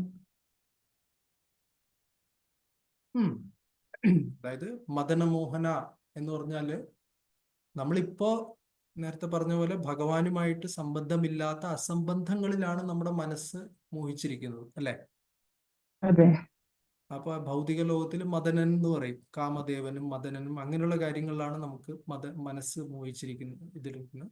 മദനമോഹനൻ ഭഗവാൻ എന്ത് ചെയ്യുന്നു എന്ന് വെച്ചാല് നമ്മുടെ മനസ്സിനെ ശക്തിപൂർവം ഈ ഭൗതികമായിട്ടുള്ള കാര്യങ്ങളിൽ നിന്ന് പിന്തിരിപ്പിച്ച് അദ്ദേഹത്തിലേക്ക് ആകർഷിക്കുന്നു. അപ്പൊ അതുകൊണ്ട് മദനമോഹനൻ ആ ഒരു ഭാഗം ഭഗവാൻ അത് ചെയ്യുന്നു. പിന്നെ അതിനുശേഷം ഗോവിന്ദൻ, നമ്മുടെ ഇന്ദ്രിയങ്ങളെയൊക്കെ നമ്മളാണ് ഇപ്പൊ നമ്മൾ ആത്മേന്ദ്രിയ പ്രീതിയാണ് ചെയ്യുന്നത്, അല്ലെ? നമ്മുടെ ഇന്ദ്രിയങ്ങൾക്ക് തന്നെ സന്തോഷം കൊടുക്കുക, ഇതാണ് ജീവിത ലക്ഷ്യം എന്ന് വിചാരിച്ചിരിക്കുന്നു, അല്ലെ? നമ്മളെന്ന് ഞാൻ പറയുന്നില്ല, പറഞ്ഞാൽ തെറ്റാവും, ഞാൻ അതാണ് ചെയ്യുന്നത്. സോ അങ്ങനെ ഇരിക്കുന്ന സമയത്ത് ഇതാണ് സന്തോഷത്തിനുള്ള വഴി. ഞാൻ എൻ്റെ ഇന്ദ്രിയങ്ങളെ തൃപ്തിപ്പെടുത്തുമ്പോഴാണ് സന്തോഷം കിട്ടുക എന്ന് നമ്മൾ വിചാരിക്കുന്നു. യഥാർത്ഥത്തിൽ എൻ്റെ ഇന്ദ്രിയങ്ങളെ തൃപ്തിപ്പെടുത്തുമ്പോൾ എനിക്ക് കിട്ടുന്നതിനെ പ്ലഷർ എന്ന് പറയും. എന്ന് വെച്ചാൽ ഇന്ദ്രിയ സുഖം എന്നാണ് പറയുക. പക്ഷെ ഇന്ദ്രിയ സുഖവും ആനന്ദവും തമ്മിൽ വ്യത്യാസമുണ്ട്, അല്ലേ? ഇന്ദ്രിയ സുഖത്തിന് ഒരിക്കലും തൃപ്തി ഉണ്ടാവില്ല, പക്ഷെ യഥാർത്ഥ ആനന്ദം എന്ന് പറഞ്ഞു കഴിഞ്ഞാൽ തൃപ്തി ഉണ്ടാവും. അപ്പൊ ആ തൃപ്തി വരാൻ വേണ്ടി നമുക്ക് ഒരു വഴിയേ ഉള്ളൂ, എൻ്റെ ഇന്ദ്രിയങ്ങളെ തൃപ്തിപ്പെടുത്തുന്നതിൽ നിന്ന് ആ ഫോക്കസ് മാറ്റിയിട്ട് ഭഗവാന്റെ ഇന്ദ്രിയങ്ങളെ തൃപ്തിപ്പെടുത്തുക. ഗോവിന്ദ എന്ന് പറഞ്ഞാല് എന്താണ്? ഇന്ദ്രിയങ്ങൾക്ക് ആനന്ദം കൊടുക്കുന്നവൻ എന്നും ഭഗവാൻ അർത്ഥമുണ്ട്. അപ്പൊ ഭഗവാന്റെ ഇന്ദ്രിയങ്ങളെ, ഗോവിന്ദന്റെ ഇന്ദ്രിയങ്ങളെ തൃപ്തിപ്പെടുത്തി കഴിഞ്ഞാൽ നമുക്ക് തൃപ്തി അവിടെ ഉണ്ടാവും. അത് ഗോവിന്ദന്റെ ഇന്ദ്രിയങ്ങളെ തൃപ്തിപ്പെടുത്തുക എന്നുള്ളതാണ് ഭക്തിയുത സേവനം, ആ പ്രക്രിയ. അതുകൊണ്ട് ആ പ്രക്രിയക്ക് ഗോവിന്ദൻ അധിപതിയായിട്ടിരിക്കുന്നു. പിന്നെ അവസാനം ഗോപിനാഥൻ, ഭഗവാൻ വേണു വായിച്ചുകൊണ്ട് എന്തായാലും പറയാ മുരളീഗാനം, മുരളീധരൻ എന്ന് പറയും. അപ്പോൾ അത് വായിച്ചുകൊണ്ട് മുരളീവാദനം ചെയ്തുകൊണ്ട് ഗോപികമാരെയും വൃന്ദാവനവാസികളെയൊക്കെ ആകർഷിക്കുകയാണ് ആ പ്രേമ ബന്ധത്തിലേക്ക്. അപ്പൊ അതുകൊണ്ട് പ്രയോജനം ഫൈനലി ഗോപിനാഥൻ അത് ഏറ്റെടുക്കും. ഓക്കെ ആണോ? താങ്ക് യു പ്രഭു. പ്രഭു ചോദിച്ചോട്ടെ പ്രഭു, ഇന്റേണൽ റീസൺസ് ഫോർ ദ മഹാപ്രഭുവിന്റെ അപ്പിയറൻസിന് ഉള്ള ഇന്റേണൽ റീസൺ രണ്ടാമത്തെ ഒന്ന് മനസ്സിലായില്ല. എന്നിൽ ഇത്രയും ഗുണങ്ങൾ ഉള്ളത് കൊണ്ട് എന്ന് പറഞ്ഞു, അതൊന്ന് ബാക്കി പറഞ്ഞു തരാമോ? അതായത് രണ്ടാമത്തെ പറയുന്നത് ശ്രീമതി രാധാറാണി എന്നിൽ ഇത്രയും ഗുണങ്ങൾ ഉണ്ടെന്നുള്ളത് ഞാൻ പോലും അറിയുന്നില്ല, കൃഷ്ണൻ പറയുകയാണ്. മനസ്സിലായില്ലേ? മനസ്സിലായി. പക്ഷെ ശ്രീമതി രാധാറാണി എന്നില് എന്തോ ഒരു ഗുണങ്ങളൊക്കെ, എന്തോ ഒരു അത്ഭുത ഗുണങ്ങളൊക്കെ ശ്രീമതി രാധാറാണിക്ക് അത് അനുഭവവേദ്യമാകുന്നുണ്ട്. ആൻഡ് ആ ആനന്ദം ശ്രീമതി രാധാറാണി അനുഭവിക്കുന്നുണ്ട്. പക്ഷെ ഗുണങ്ങൾ എന്നിലുണ്ടെങ്കിലും എനിക്കത് അനുഭവിക്കാൻ സാധിക്കുന്നില്ല. കാരണം എന്താ? രാധാറാണിയുടെ പൊസിഷനിൽ ഇരുന്നാലേ ഒരുപക്ഷെ എനിക്ക് അനുഭവിക്കാൻ സാധിക്കുള്ളൂ എന്ന് പറഞ്ഞിട്ട് കൃഷ്ണൻ ചൈതന്യ മഹാപ്രഭു ആവാൻ ആഗ്രഹിക്കുന്നു. Hare Krishna. Thank you Prabhu. Hare Krishna. Hare Krishna Prabhu. Yes Prabhu, അപ്പൊ നമ്മള് ഈ നാമം ജപിക്കുമ്പോഴൊക്കെ നാമം ജപിക്കുന്നുണ്ടല്ലോ, അപ്പൊ നമുക്കൊരു നാമം ജപിക്കുമ്പോഴും ഒരുപാട് സന്തോഷം കിട്ടുന്നുണ്ടല്ലോ പ്രഭു. അപ്പം എല്ലാരും ജപിക്കുന്നതും ആ ഒരു സന്തോഷം നമുക്ക് കിട്ടുന്നോണ്ടല്ലേ നമ്മൾ ജപിക്കുന്നത്? അല്ലെങ്കിൽ ഭക്തിയുത സേവനമൊക്കെ ചെയ്യുമ്പോഴും നമുക്കൊരു അതില് ഒരുപാട് സന്തോഷം കിട്ടുന്നുണ്ടല്ലോ. അപ്പൊ അതൊരു സ്വാർത്ഥമായിട്ടുള്ളൊരു അങ്ങനെ ചിന്തിക്കാൻ പറ്റുമോ? ആ ഒരു സന്തോഷം കിട്ടുന്നത് കൊണ്ടാണ് നമ്മൾ ചെയ്യുന്നത് എന്തായി അതെങ്ങനെ? അതല്ല നമ്മൾ ഭഗവാന് സന്തോഷം ക്കാൻ മാത്രം കൊണ്ടായിരിക്കുമോ? അല്ലെങ്കിൽ നമുക്കതിന് അങ്ങനെ ഒന്നും കിട്ടുന്നില്ലെങ്കിൽ നമ്മൾ ജപിക്കും? അത് ഒന്ന് പറഞ്ഞുതരാൻ പറ്റുമോ? ഇതൊക്കെ നല്ല ചോദ്യങ്ങളാണ്. ഈ ചോദ്യങ്ങളൊക്കെ തീർച്ചയായിട്ടും മുന്നോട്ട് വരുമ്പോൾ നമ്മൾ ഈ ആദ്യ ലീലയിൽ തന്നെ ഈ കാര്യങ്ങളൊക്കെ ഡിസ്കസ് ചെയ്യും. പല എക്സാമ്പിൾസ് ഉണ്ട്. അതായത് ഉന്നതരായിട്ടുള്ള ഡിവോട്ടീസ്, നമ്മളും ഭഗവാനും തമ്മിലുള്ള ബന്ധത്തിന്റെ അടുപ്പം അനുസരിച്ചായിരിക്കും ഈ കാര്യങ്ങൾ നമുക്ക് ചെയ്യാൻ പറ്റുക, അല്ലെ? എന്ന് വെച്ച് കഴിഞ്ഞാല് ഇപ്പൊ ഉദാഹരണത്തിന് അത്രയും നമുക്കൊരു വ്യക്തിയോട് സ്നേഹം ഉണ്ടെങ്കിൽ അവരുടെ സന്തോഷത്തിന് വേണ്ടി കഷ്ടപ്പാട് അല്ലെങ്കിൽ ദുഃഖം സ്വീകരിക്കുന്നത് നമുക്ക് സന്തോഷമായിട്ട് മാറും. ശരിയാണോ? ശരിയാണ്. അപ്പൊ അത് മാത്രമല്ല, ഇപ്പൊ വേറൊരു എക്സാമ്പിൾ പറയുന്നുണ്ട്, ചൈതന്യ ചരിതാമത്തിൽ തന്നെ പറയുന്നുണ്ട്. ഭഗവാന്റെ ചാമരം വീശുന്ന ഭഗവാന്റെ ഒരു ഭക്തനുണ്ടല്ലോ, പേരെന്താണ് പെട്ടെന്ന് കിട്ടുന്നില്ല. അദ്ദേഹം ചാമരം വീശിക്കൊണ്ടിരിക്കുന്ന സമയത്ത് ദ്വാരകയില് കൃഷ്ണന് വേണ്ടി ചാമരം വീശുകയാണ്. ആ സമയത്ത് എന്താന്ന് വെച്ച് കഴിഞ്ഞാല് അദ്ദേഹത്തിന് ഭഗവാന്റെ അടുത്തിരുന്ന് ഭഗവാന്റെ ആ ഒരു സൗന്ദര്യം കണ്ട് ആ സാമീപ്യം കാരണം അദ്ദേഹത്തിന് പ്രേമവികാരങ്ങൾ ഉണ്ടായിട്ട് അദ്ദേഹത്തിന് അത്ര ആനന്ദമാണ് വരുന്നത്. മനസ്സിലായില്ലേ? ഭഗവാന്റെ സേവനത്തിൽ. പക്ഷെ ആ ആനന്ദം കാരണം എന്ത് സംഭവിക്കുന്നു എന്ന് വെച്ച് കഴിഞ്ഞാൽ അദ്ദേഹത്തിന് ശരിക്കും ചാമരം വീശാൻ സാധിക്കുന്നില്ല. പെട്ടെന്ന് ദാരുകൻ, റൈറ്റ്? ദാരുകൻ ഭഗവാന്റെ തേരാളിയും കൂടെയാണ് ദ്വാരകയിൽ. അപ്പൊ ദാരുകൻ അദ്ദേഹം ഇങ്ങനെ ചാമരം വീശുന്ന സമയത്ത് ആ ഒരു എക്സ്റ്റസി കാരണം അദ്ദേഹത്തിന് എന്ത് മനസ്സിലായെന്ന് വെച്ചാൽ അദ്ദേഹത്തിന് സേവനം ശരിക്കും ചെയ്യാൻ സാധിക്കുന്നില്ല. മനസ്സിലായില്ലേ? അദ്ദേഹത്തിന്റെ ആനന്ദം അദ്ദേഹത്തിന്റെ തന്നെ ഭക്തിയുത സേവനത്തിന് തടസ്സമായിരിക്കുകയാണ്. അപ്പൊ ദാരുകൻ ഒരു ശ്ലോകം ചൊല്ലും. എന്ന് വെച്ച് കഴിഞ്ഞാല് എന്റെ ഈ എക്സ്റ്റസി ഉണ്ടല്ലോ, ഈ ഭക്തിയിൽ നിന്ന് കിട്ടുന്ന ആനന്ദമേ നീ ഇല്ലാതെ പോട്ടെ, കാരണം നീ എന്റെ ഭഗവത് സേവനത്തിന് തടസ്സമായിട്ട് നിൽക്കുകയാണെന്ന് പറയും. അപ്പോൾ അതൊക്കെ ഒരു ഹയർ ലെവൽ. ഇതൊക്കെ ചൈതന്യ ചരിതാമൃതത്തിൽ വരും. ഈ കാര്യങ്ങളൊക്കെ, ഈ ഡീപ്പ് കാര്യങ്ങളൊക്കെ ചൈതന്യ ചരിതാമൃതത്തിലുണ്ട്.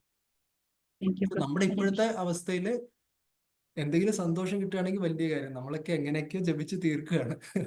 സന്തോഷം കിട്ടുകയാണെങ്കിൽ അത്ര നല്ല കാര്യമല്ലേ? റൈറ്റ്?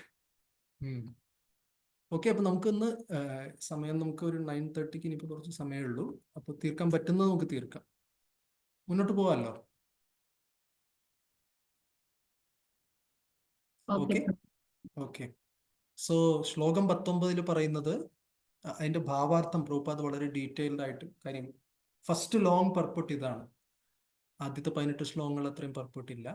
പ്രഭുപാദ് വൃന്ദാവനത്തിലെ 7 പുരാതന ക്ഷേത്രങ്ങളെ കുറിച്ച് പറയുന്നു. രാധാ മദൻ മോഹൻ സനാതന ഗോസ്വാമിയാണ് സ്ഥാപിച്ചത്.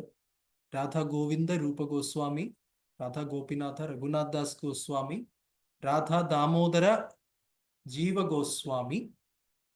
രാധാ ദാമോദർ മന്ദിറിലാണ് പ്രഭുപാദിന്റെ റൂമൊക്കെ ഉള്ളത്, അല്ലെ? പോയിട്ടുണ്ടാവും. രാധാ രമണ ഗോപാലഭട്ട ഗോസ്വാമി. രാധാരമണന്റെ വിഗ്രഹാരാധന ഭയങ്കര വണ്ടർഫുൾ ആണ്, പ്രഭുപാദ് പറഞ്ഞു. ഒരു ഗോസ്വാമിയുടെ കുറവുണ്ട് 6 ഗോസ്വാമിമാരിൽ, അല്ലെ ഇവിടെ? പിന്നെ രാധാ ശ്യാം സുന്ദര ശ്യാമാനന്ദ പണ്ഡിറ്റ്, പിന്നെ രാധാ ഗോകുലാനന്ദ ലോകനാഥ് ഗോസ്വാമി. ഇങ്ങനെയാണ് 7 പ്രധാനപ്പെട്ട ക്ഷേത്രങ്ങൾ. ഈ ഫോട്ടോയിൽ കാണുന്നത് ഏത് ക്ഷേത്രമാണെന്ന് അറിയാമോ?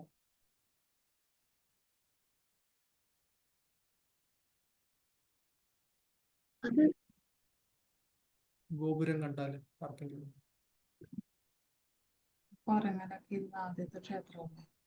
ഒരു ഇത്തിരി കയറ്റിലേക്ക് നമ്മൾ കയറുന്നതാണ്, കുറെ മങ്കീസ് ഒക്കെ ഉള്ളത്. വൃന്ദാവനത്തിലെ അതുണ്ട്. അല്ല, കുറച്ച് സ്റ്റെപ്പ് കയറി പോകുന്നത്. അതെ അതെ. സോ ഇത് രാധാ മദൻ മോഹൻ അല്ലേ? രാധാ മദൻ മോഹനാണ്.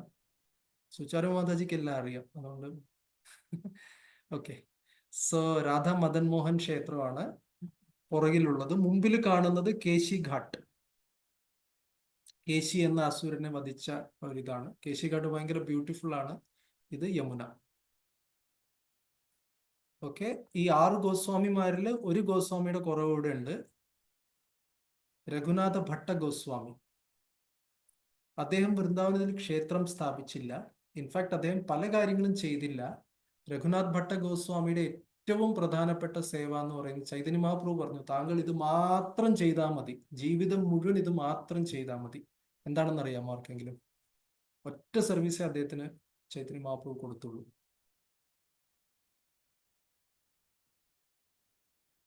ഭാഗവതം വായിക്കുക. That's it. അദ്ദേഹം ഓരോ ഭാഗവത ശ്ലോകങ്ങളും ഒരു ശ്ലോകം തന്നെ പല പല ട്യൂണുകളിൽ അദ്ദേഹം വായിച്ച് അത് ആലപിക്കുമായിരുന്നു. അപ്പോൾ മഹാപ്രഭു പറഞ്ഞു അത് മാത്രം മതി, അതുകൊണ്ട് അദ്ദേഹം ക്ഷേത്രം പണിതില്ല. ഓക്കെ, കുറച്ച് ഫാസ്റ്റായിട്ട് പോകാം, തീർക്കാൻ പറ്റുമെന്ന് അറിയില്ല, നോക്കാം. ശ്ലോകം 19, 22 അവിടെ നിന്ന് ഇവിടെ നിന്നൊക്കെ എടുത്തിരിക്കുകയാണ് ശ്ലോകങ്ങൾ. പിന്നെ പലതിലും പർപ്പൊട്ടില്ല, അതുകൊണ്ട് ഞാനിവിടെ ഉൾക്കൊള്ളിച്ചിട്ടില്ല. പ്രഭുപാദ് ഭാവാർത്ഥത്തിൽ പറയുന്ന ഒരു കാര്യം, ഗൗഡിയ എന്നുള്ള വാക്കിന്റെ ഉദ്ഭവത്തെ കുറിച്ച് പറയുന്നു. സോ കാര്യം ഗൗഡിയ വൈഷ്ണവ, അത് ആദ്യം ഡിഫൈൻ ചെയ്യണമല്ലോ. അപ്പോൾ പഞ്ചഗൗഡ എന്ന് പറഞ്ഞിട്ട് വടക്കേ ഇന്ത്യയിൽ 5 എന്താ പറയുക 5 പ്രവിശ്യകൾ ഉണ്ടായിരുന്നു. പഞ്ചഗൗഡം എന്ന് പറഞ്ഞിട്ട്. സാരസ്വത എന്ന് പറയുന്നത് പ്രഭുപാദ് അവിടെ ഭാവാർത്ഥത്തിലൊക്കെ വ്യക്തമായിട്ട് പറഞ്ഞിട്ടുണ്ട്. ശ്ലോകം 19 സാരസ്വത എന്ന് പറഞ്ഞാൽ കാശ്മീരും പഞ്ചാബും, പിന്നെ കന്യാകുബ്ജം അത് ലക്നൗ ആ ഏരിയ ഒക്കെ, കനൗജ് ഒക്കെ. മധ്യഗൗഡ എന്ന് പറയുന്നത് മധ്യപ്രദേശ്. മൈഥില എന്ന് പറയുന്നത് അതിൽ സംശയമില്ല ബീഹാറും ബംഗാളിന്റെ ഒരു ഭാഗമൊക്കെ വരും. ഉത്കല എന്ന് പറഞ്ഞാൽ ഒറീസ. ഇതൊക്കെയാണ് പഞ്ചഗൗഡ. അതുകൂടാതെ ഗൗഡ എന്നുള്ള വാക്ക് മറ്റൊരു രീതിയിലും വന്നിട്ടുണ്ട്. ഇപ്പോഴും പോയാൽ നമുക്ക് കാണാം, നമ്മുടെ ഏകചക്രയൊക്കെ കഴിഞ്ഞിട്ട് കുറച്ചങ്ങോട്ട് വടക്കോട്ട് പോയാൽ അവിടെ ഗൗഡ് എന്ന് പറഞ്ഞൊരു ചെറിയൊരു ടൗൺ ആണ്, വലിയ സിറ്റിയോ ഒന്നുമല്ല, കൊച്ചു ടൗൺ ആണ്. ഗൗഡ് എന്ന് പറഞ്ഞിട്ടൊരു ടൗൺ ഉണ്ട്. അത് പണ്ടുകാലത്ത് ഈ പ്രദേശത്തിന്റെ രാജാവായ ലക്ഷ്മണസേനന്റെ രാജധാനി ആയിരുന്നു.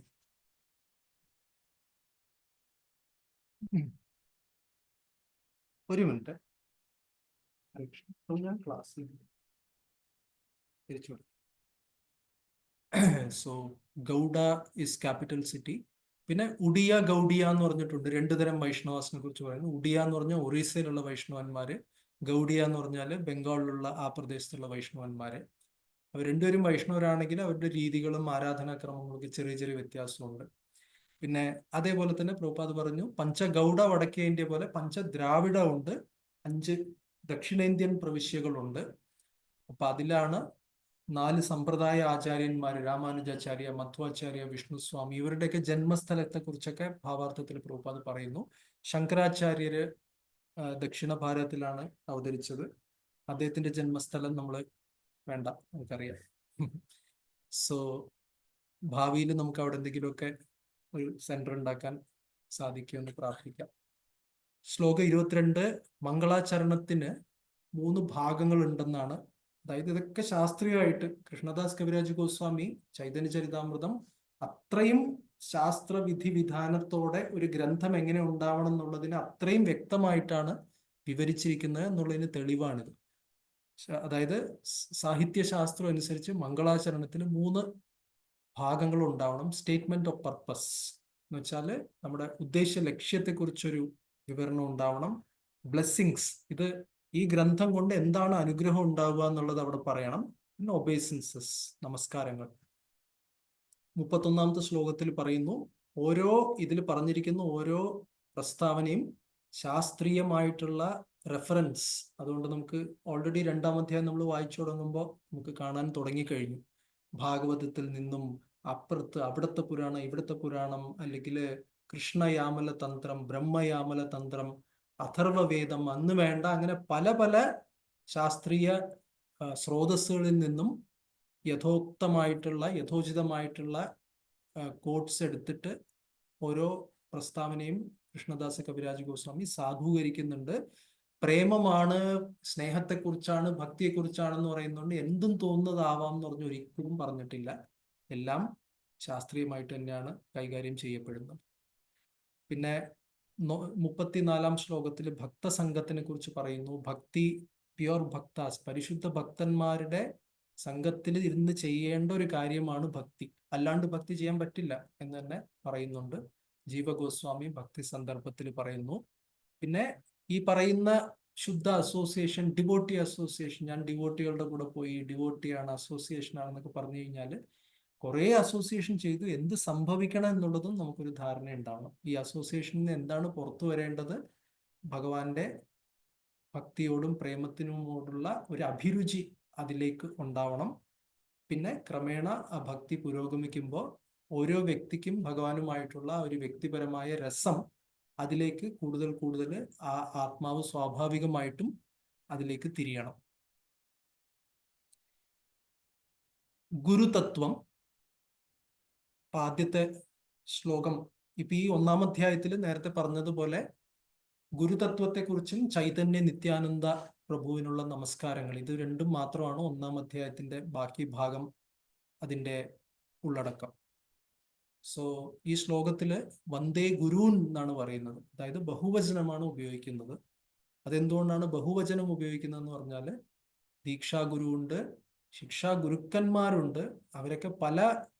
അവരുടെയൊക്കെ റോള് കുറച്ച് വ്യത്യാസമാണ്. എല്ലാവരും ഒരേ കാര്യം അല്ല ചെയ്യുന്നത്. പക്ഷെ എന്നാലും എല്ലാവരുടെയും ലക്ഷ്യം ഒന്ന് തന്നെയാണ്. എന്താണ്? ജീവാത്മാവിനെ ഭൗതിക ലോകത്തിൽ നിന്ന് മോചിപ്പിച്ച് കൃഷ്ണപ്രേമത്തില് ഭഗവാന്റെ പാദത്തില് കൊണ്ടു ചേർക്കുക എന്നുള്ളതാണ് ലക്ഷ്യം. അതുകൊണ്ട് ആ ലക്ഷ്യത്തിൽ എല്ലാവരും ഒന്ന് തന്നെയാണ്. പിന്നെ ശാസ്ത്രം അനുസരിച്ച് ഒരു ദീക്ഷാ ഗുരുവെ ഒരാൾക്ക് സ്വീകരിക്കാൻ പാടുള്ളൂ. ഒന്നിൽ കൂടുതൽ ദീക്ഷാ ഗുരുക്കന്മാരെ ഒരിക്കലും ഒരാൾ സ്വീകരിക്കരുത്. ഓഫ്കോഴ്സ് അതിലും പ്രാക്ടിക്കൽ കാര്യങ്ങൾ പലതും ഉണ്ട്. പക്ഷെ തത്വത്തില് ഒരു ദീക്ഷാ ഗുരുവിനെ സ്വീകരിക്കാൻ പാടുള്ളൂ. ശിക്ഷാ ഗുരുക്കന്മാര്, അനേകം ശിക്ഷാ ഗുരുക്കന്മാർ ഒരു വ്യക്തിക്ക് ആകാം. പിന്നെ ഗുരു ശിഷ്യനെ ആ വ്യക്തിയുടെ സ്വഭാവം അനുസരിച്ച്, ആ വ്യക്തിഗത സ്വഭാവം അനുസരിച്ച് ഗുരു ആ ശിഷ്യനെ സേവയിൽ ഏർപ്പെടുത്തുന്നു.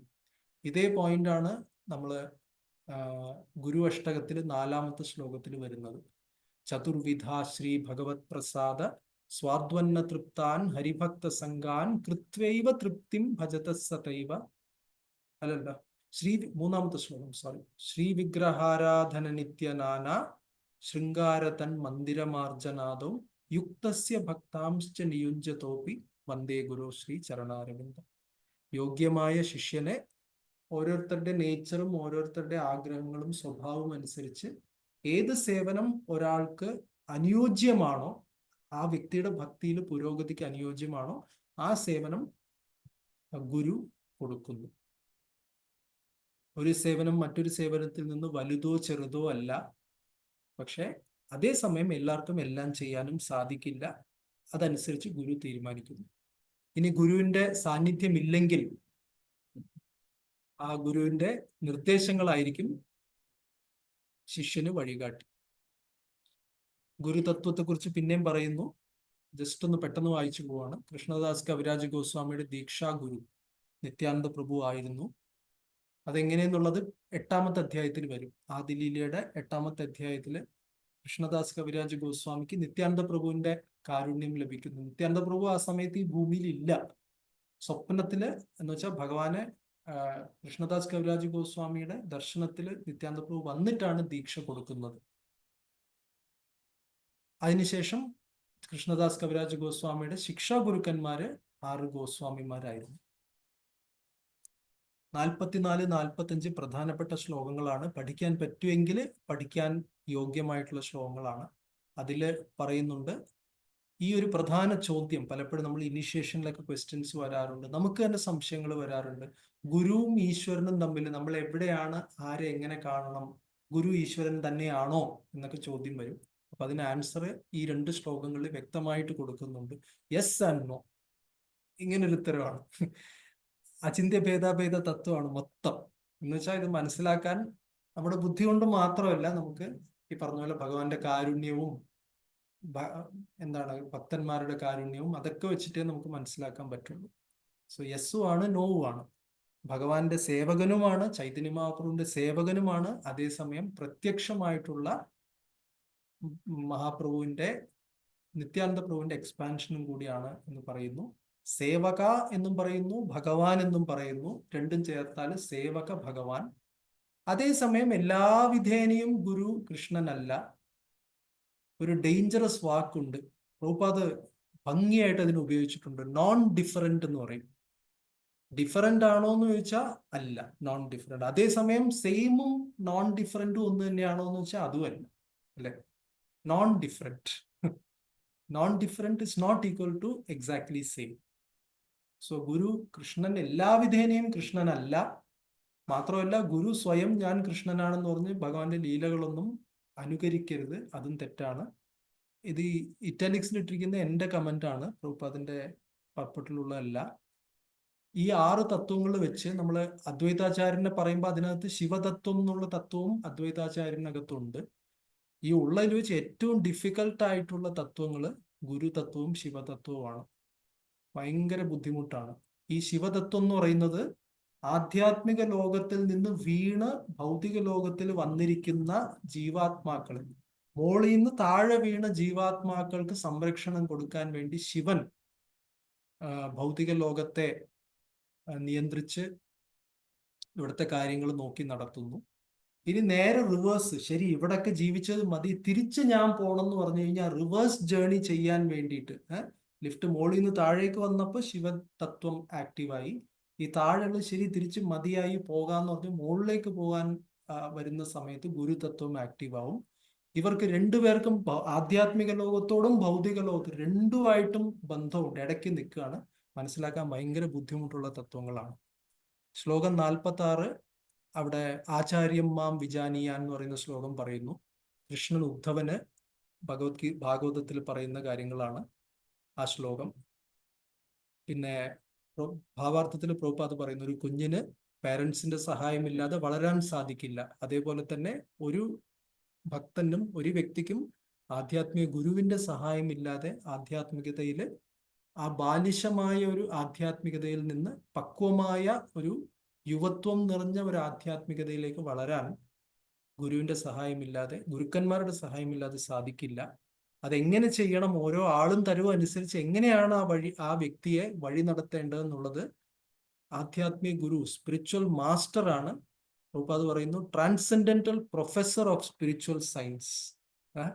ആധ്യാത്മിക ശാസ്ത്രത്തിന്റെ അതീന്ദ്രിയ പ്രൊഫസറിന് എന്തോരണം നമ്മൾ എഴുതിയിട്ടുണ്ട്. പ്രൊഫസറാണ് ഗുരു. മാത്രമല്ല ഗുരുവിന് ഭഗവാനോടുള്ള പരിശുദ്ധമായിട്ടുള്ള പ്രേമഭക്തിയുത സേവനമല്ലാതെ ഗുരുവിന് വേറെ ഒരു ബിസിനസ്സും ഇല്ല. ഇത് നമ്മൾ മനസ്സിലാക്കേണ്ട കാര്യമാണ്. പലപ്പോഴും നമ്മൾ ആധ്യാത്മിക ഗുരുവിനോട് അത് ചെയ്യട്ടെ ഇത് ചെയ്യട്ടെ അത് ഇത് എന്നൊക്കെ പറഞ്ഞ് നമ്മൾ പോയി ചോദിക്കും. ഗുരുവിനായിട്ട് ഒരു ബന്ധമില്ലാത്ത കാര്യമാണ്. പക്ഷെ എന്നാലും ചിലപ്പോൾ നമുക്ക് വേണ്ടി ഗുരുക്കന്മാരെ നമ്മൾ ഇസ്കോണിൽ പ്രത്യേകിച്ച് ഔട്ട് ഓഫ് ദി വേ പോയിട്ട് കുറെ കാര്യങ്ങൾ അവർ നമുക്ക് വേണ്ടി ചെയ്യാറുണ്ട്. പക്ഷെ യഥാർത്ഥത്തിൽ ഈ വിഷയത്തിന് മാത്രമാണ് ഗുരുവിനെ നമ്മൾ സമീപിക്കേണ്ടത്. അതാണ് പ്രധാനം. മറ്റു കാര്യങ്ങൾ ചെയ്യാം, പക്ഷെ എന്നാലും ഇതാണ് പ്രധാനമായിട്ടും ഗുരുവിന്റെ റോൾ അതാണ്. ഞാനിത് കുറച്ചൊന്ന് സ്കിപ്പ് ചെയ്യാണ്. 46 രഘുനാഥ് ദാസ് ഗോസ്വാമി പറഞ്ഞതും വിശ്വനാഥ് ചക്രവർത്തി ഠാക്കൂർ ശിക്ഷാഗുരു സംബദ്ധ ജ്ഞാനം കൊടുക്കുന്നു. ദീക്ഷാഗുരു ഈസ് എൻ എക്സ്പാൻഷൻ ഓഫ് മദനമോഹന. നേരത്തെ പറഞ്ഞ പോലെ സംബന്ധ ജ്ഞാനം ഊട്ടിയുറപ്പിക്കുന്നത് മദനമോഹനനാണ്. അത് ദീക്ഷാഗുരുവിന്റെ മാധ്യമത്തിലൂടെയാണ്, ദീക്ഷാ ചടങ്ങിലൂടെയാണ് ഈ സംബന്ധം ഇല്ലേ, ആ ഗുരുപരമ്പരമായിട്ടുള്ള ആ സംബന്ധം ഊട്ടിയുറപ്പിക്കപ്പെടുന്നത് ദീക്ഷാ ചടങ്ങിലൂടെയാണ്. അത് ദീക്ഷാഗുരുവാണ് അതിന് ചുമതലയേൽക്കുന്നത്. അങ്ങനെ പരമ്പരയുമായിട്ട് മദനമോഹനുമായിട്ട് ഒരു കണക്ഷൻ, ഒരു നെറ്റ്വർക്ക് ഡയൽ എന്താ പറയുക, ഒരു ഡെഡിക്കേറ്റഡ് ലൈൻ കണക്ഷൻ നമുക്ക് കിട്ടുന്നത് ദീക്ഷാഗുരു മൂലമാണ്. പിന്നെ ശിക്ഷാഗുരു ഗോവിന്ദന്റെ നേരത്തെ പറഞ്ഞ പോലെ ഭക്തിയുത സേവനം പ്രാക്ടിക്കലായിട്ടുള്ള കാര്യങ്ങളൊക്കെ ചെയ്യിപ്പിക്കുന്നത് നമ്മുടെ ശിക്ഷാഗുരുക്കന്മാരാണ്. നമ്മുടെ കൂടുതൽ ഒരുപക്ഷെ നമ്മുടെ ആക്സസിബിൾ ആയിട്ടുള്ള വ്യക്തികൾ ശിക്ഷാഗുരുക്കന്മാരായിരിക്കും നമുക്ക്. അപ്പൊ അവര് ഗോവിന്ദന്റെ പ്രതിനിധികളായിട്ട് നമ്മൾ കാണണം. പിന്നെ ശ്രീ ഗോപിനാഥൻ ആധ്യാത്മിക ജീവിതത്തിലെ അൾട്ടിമേറ്റ് അട്രാക്ഷൻ അദ്ദേഹമാണ്. 52ാമത്തെ ശ്ലോകത്തിൽ പറയുന്നു, നേരത്തെ പറഞ്ഞ പോലെ ഭക്തിയും ഭഗവാനെ കുറിച്ചിട്ടുള്ള അറിവുകളൊക്കെ ഈവൻ അവ്യക്തിക ജ്ഞാനത്തിനെക്കാട്ടിലും കൂടുതൽ ആഴത്തിലുള്ളൊരു കാര്യമാണ്. അത് സാധിക്കണമെങ്കിൽ മദനുഗ്രഹ, ഭഗവാന്റെ അനുഗ്രഹം ഇല്ലാതെ അത് മനസ്സിലാക്കാൻ സാധിക്കില്ല എന്ന് പ്രത്യേകം പറയുന്നു. അപ്പോൾ ഭഗവാന്റെ സാന്നിധ്യം ആവശ്യമുണ്ട്. ഓക്കെ, ചതുശ്ലോകി ഭാഗവതം 53 മുതൽ 56 വരെ അടുത്ത 4 ശ്ലോകങ്ങൾ ചതുശ്ലോകി ഭാഗവതമാണ്. ഭാഗവതത്തിലുള്ള അതേ 2ാം അധ്യായം 2ാം സ്കന്ധം 9ാം അധ്യായത്തിൽ വരുന്ന 4 ശ്ലോകങ്ങൾ ബ്രഹ്മാവിന് പറഞ്ഞു കൊടുത്ത ആ 4 ശ്ലോകങ്ങൾ കൊണ്ട് ബ്രഹ്മാവ് ഭാഗവതം മുഴുവൻ പഠിച്ചു. അതേ 4 ശ്ലോകങ്ങൾ ഇവിടെ വീണ്ടും ചൈതന്യ ചരിതാമൃതത്തിൽ അവതരിപ്പിക്കുന്നു. 53 പറയുന്നത് കൃഷ്ണൻ മാത്രമാണ് എല്ലാ കാലങ്ങളിലും, ത്രികാലങ്ങളിലും സത്യമായിട്ട് നിൽക്കുന്നത് കൃഷ്ണൻ മാത്രമാണെന്ന് ഭഗവാൻ തന്നെ പറയുന്ന ശ്ലോകങ്ങളാണിത്. 54 പറയുന്നു കൃഷ്ണനെ കൂടാതെ, കൃഷ്ണനിൽ നിന്ന് ഭിന്നമായിട്ട് നമ്മൾ എന്തെങ്കിലും ഭേദഭാവത്തോടെ കൃഷ്ണനിൽ നിന്ന് നമ്മൾ ഒന്നിനെ പിരിച്ചു കാണുകയാണെങ്കിൽ അതിനെയാണ് മായ എന്ന് പറയുന്നത്. അതിന് പ്രഭുപാദ് ഒരു എക്സാമ്പിൾ കൊടുക്കുന്നുണ്ട്. പരമസത്യം സൂര്യവെളിച്ചം പോലെയും ആപേക്ഷിക സത്യം, അല്ലെങ്കിൽ ഇത് നിരപേക്ഷ സത്യം, എപ്പോഴും സത്യമായിരിക്കുന്നത് അത് സൂര്യവെളിച്ചം. ആപേക്ഷികമായിട്ടുള്ള സത്യം രണ്ടെണ്ണം ഉണ്ട്. ഒന്ന് പ്രതിബിംബം, മറ്റൊന്ന് അന്ധകാരം. അപ്പൊ സൂര്യവെളിച്ചം എപ്പോഴാണോ അന്ധകാരത്തിലേക്ക്, അന്ധകാരം എന്നുള്ളത് വെളിച്ചത്തിന്റെ അസാന്നിധ്യമാണ്, അതൊരു മായ. പിന്നെ അതുകൂടാതെ ഈ അന്ധകാരത്തിലേക്ക് സൂര്യപ്രകാശത്തെ നമ്മൾ വിടുകയാണെങ്കിൽ എന്ത് സംഭവിക്കും? അവിടെ ഒരു റിഫ്ലക്ഷൻ സംഭവിക്കും, റൈറ്റ്? നമ്മളിപ്പോ ഒരു കണ്ണാടി ഒരു ഇരുട്ടുള്ള മുറിയിൽ ഉണ്ടെങ്കിൽ അതിൽ നമുക്കൊന്നും കാണാൻ സാധിക്കില്ല. പക്ഷെ ആ ഇരുട്ടിനകത്തേക്ക് സൂര്യപ്രകാശം നമ്മൾ വിട്ടു കഴിഞ്ഞാൽ അവിടെ ഒരു പ്രതിഫലനം ഉണ്ടാവും. പക്ഷെ അതേപോലെ തന്നെ പരമസത്യം ഭൗതിക അസ്തിത്വത്തിലേക്ക് വരുമ്പോൾ അവിടെ ഒരു റിഫ്ലക്ഷൻ, പ്രതിബിംബം സംഭവിക്കുന്നു. അതാണ് ഭൗതിക ലോകം എന്ന് പറയുന്നു. അപ്പൊ ഇത് ബാക്കിയുള്ള കാര്യങ്ങൾ ഇവിടെ എഴുതിയിട്ടുണ്ട്. അപ്പൊ പ്രഭുപാദ് പറയുന്നു, അതിന്റെ പ്രൊഫസിൽ പറഞ്ഞ കാര്യമാണ് ദാറ്റ് ചൈതന്യ മഹാപ്രഭുവിന്റെ ഈ ശിക്ഷണങ്ങൾ വഴി ഓരോ വ്യക്തിക്കും ആധ്യാത്മിക ജീവിതത്തിന്റെ ഒരു പുതിയ വെളിച്ചം കിട്ടുമെന്നും, അത് ഇത്രയും നേരം നമ്മൾ പറഞ്ഞ പോലെ ആത്മാവ് ഉറങ്ങിക്കിടക്കുകയാണ്. അപ്പൊ ആത്മാവിന് ഒരു പ്രവർത്തന മേഖല തുറന്നു കിട്ടുമെന്നും പറയുന്നു. Body cannot be treated or grow without the soul. 55 പറയുന്നു ഒരു ആത്മാവില്ലാതെ ഒരു ശരീരവും വളരില്ല. ഇത് നമ്മുടെ ശരീരത്തിന് മാത്രമല്ല, ഈ പ്രപഞ്ചമാകുന്ന ശരീരം അതും ഒരു വലിയൊരു ശരീരമാണ്, അല്ലെ? ഗ്ലോബൽ ബോഡി അല്ലെങ്കിൽ യൂണിവേഴ്സൽ ബോഡി, അതിനും വളരാൻ ആത്മാവ് വേണം. ആ ആത്മാവിനെയാണ് പരമാത്മാവ് എന്ന് പറയുന്നത്.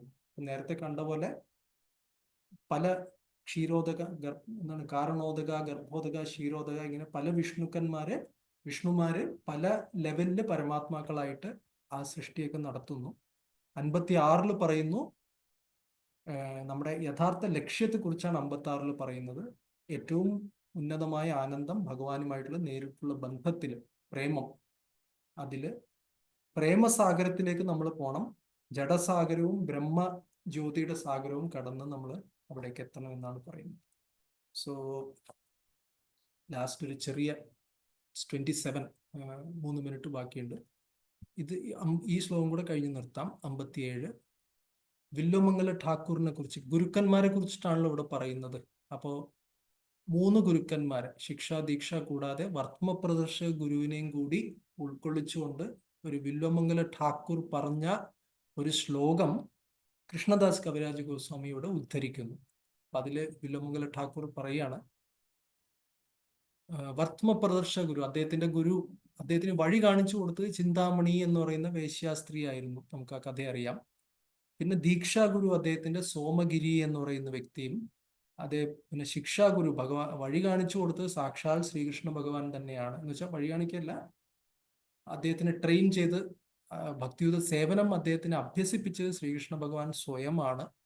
വൃന്ദാവനത്തിൽ അദ്ദേഹം ഇരിക്കുമ്പോൾ അദ്ദേഹത്തിന് അവസരങ്ങൾ ഭഗവാൻ തന്നെ ഇത് ചെയ്യണമെന്ന് പറഞ്ഞ് പഠിപ്പിച്ചു കൊടുത്തു. അങ്ങനെ ചിന്താമണി, സോമഗിരി, ശ്രീകൃഷ്ണ ഭഗവാൻ, ഇത് ഈ 3 പേരുമാണ് വില്വമംഗല ഠാക്കൂറിന് ഗുരുക്കന്മാര്. എല്ലാവർക്കും അദ്ദേഹം നമസ്കാരങ്ങൾ അർപ്പിക്കുന്നു. ഈ വർത്തമപ്രദർശക ഗുരു എന്ന് പറയുന്ന വ്യക്തി എപ്പോഴും ഒരു പ്രോപ്പർ ഡിവോട്ടി ആവണം അങ്ങനെ ഒന്നുമില്ല. അതിനൊരു ചെറിയൊരു എക്സാമ്പിളാണ് ഇവിടെ എഴുതിയിരിക്കുന്നത്. ഒരു പ്രഭുപാദിന്റെ ഡിസൈപ്പിൾ, അദ്ദേഹം ഡിവോട്ടി ആയതിന്റെ കഥയാണ്. ചുരുക്കി പറഞ്ഞാല് അദ്ദേഹം ഇങ്ങനെ ജീവിതത്തിൽ കുറെ പ്രശ്നങ്ങൾ വന്ന് അദ്ദേഹം ആത്മഹത്യ ചെയ്യാൻ വേണ്ടി അങ്ങനെയൊക്കെ നിൽക്കുമ്പോൾ ഭയങ്കര ദുഃഖിച്ച് നിൽക്കുന്ന ഒരു സമയം. അപ്പോൾ അവിടെ ലണ്ടനില് ഇത് കീഴ്വഴക്കം ഉണ്ടല്ലോ, വൈകിട്ട് ആയിക്കഴിഞ്ഞാൽ എല്ലാവരും ഈ പബ്ബിൽ പോകും. പബ് എന്ന് വെച്ചാൽ മദ്യശാല, ഒരു ഹയർ ലെവൽ വൈനും അതും ഇതൊക്കെ കുടിക്കാൻ വേണ്ടിയിട്ട് ആൾക്കാർ അവിടെ പോകും. അപ്പൊ അങ്ങനെ ഇദ്ദേഹവും അവിടെ പോയിട്ട് ഇതുപോലെ എന്തോ വൈനോ എന്തോ കഴിച്ചുകൊണ്ടിരിക്കുകയാണ്. അപ്പൊ അവിടെയുള്ള ആൾക്കാര് മദ്യപിച്ച് ലക്കുകേട്ട് അവര് ഓരോ രീതിയിൽ ഓരോ കാര്യങ്ങൾ പറയുന്നു. അതിനിടയ്ക്ക് കുറച്ച് തത്വശാസ്ത്രവും പറഞ്ഞു.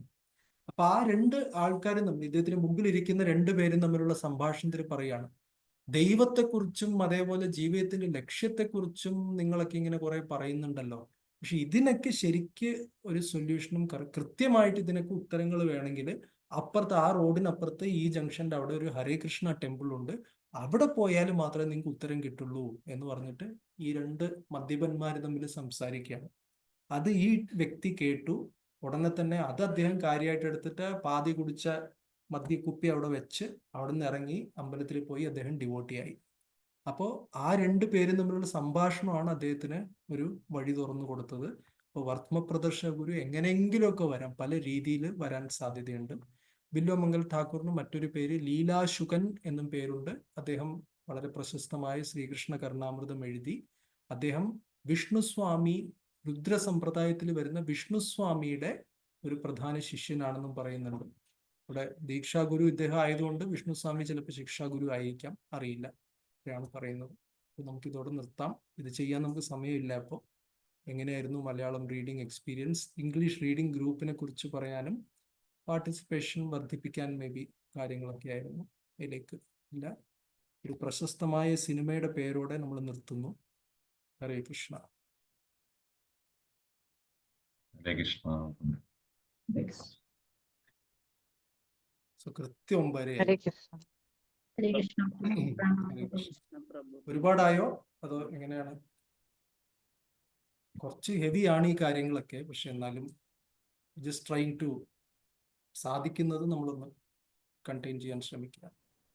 ഇത് റീഡ് ചെയ്യാനായിട്ടൊരു ഇതുണ്ടാവും, ഇൻസ്പിറേഷൻ ആണ്. ഇതിങ്ങനെ ഇപ്പൊ സമ്മറി കിട്ടി. ഇപ്പൊ നമ്മൾ റീഡ് ചെയ്യുമ്പോ ഇത്രയും നമ്മൾ റീഡ് ചെയ്ത് അങ്ങനെ പോയി. പക്ഷെ ഇപ്പോ ആ ഒരു സിസ്റ്റമാറ്റിക് ഇത് കാണുമ്പോ അപ്പൊ നമുക്ക് അടുത്ത ചാപ്റ്റർ അങ്ങനെ ആ ഒരു ചിന്തിക്കാനുള്ള ഒരു ഇത് വരുന്നു. ഒരു നല്ല വളരെ ഗുണകരമാണ്. കാരണം അത്രയും ഒരു ഹാർഡ് വർക്ക് അതിന്റെ പിന്നിലുണ്ടെന്ന് അറിയാം. അത് വളരെ ഇതായിട്ടുണ്ട്. Thank you. ഇതൊരു ഞാൻ റെക്കോർഡിംഗ് സ്റ്റോപ്പ് ചെയ്യാം.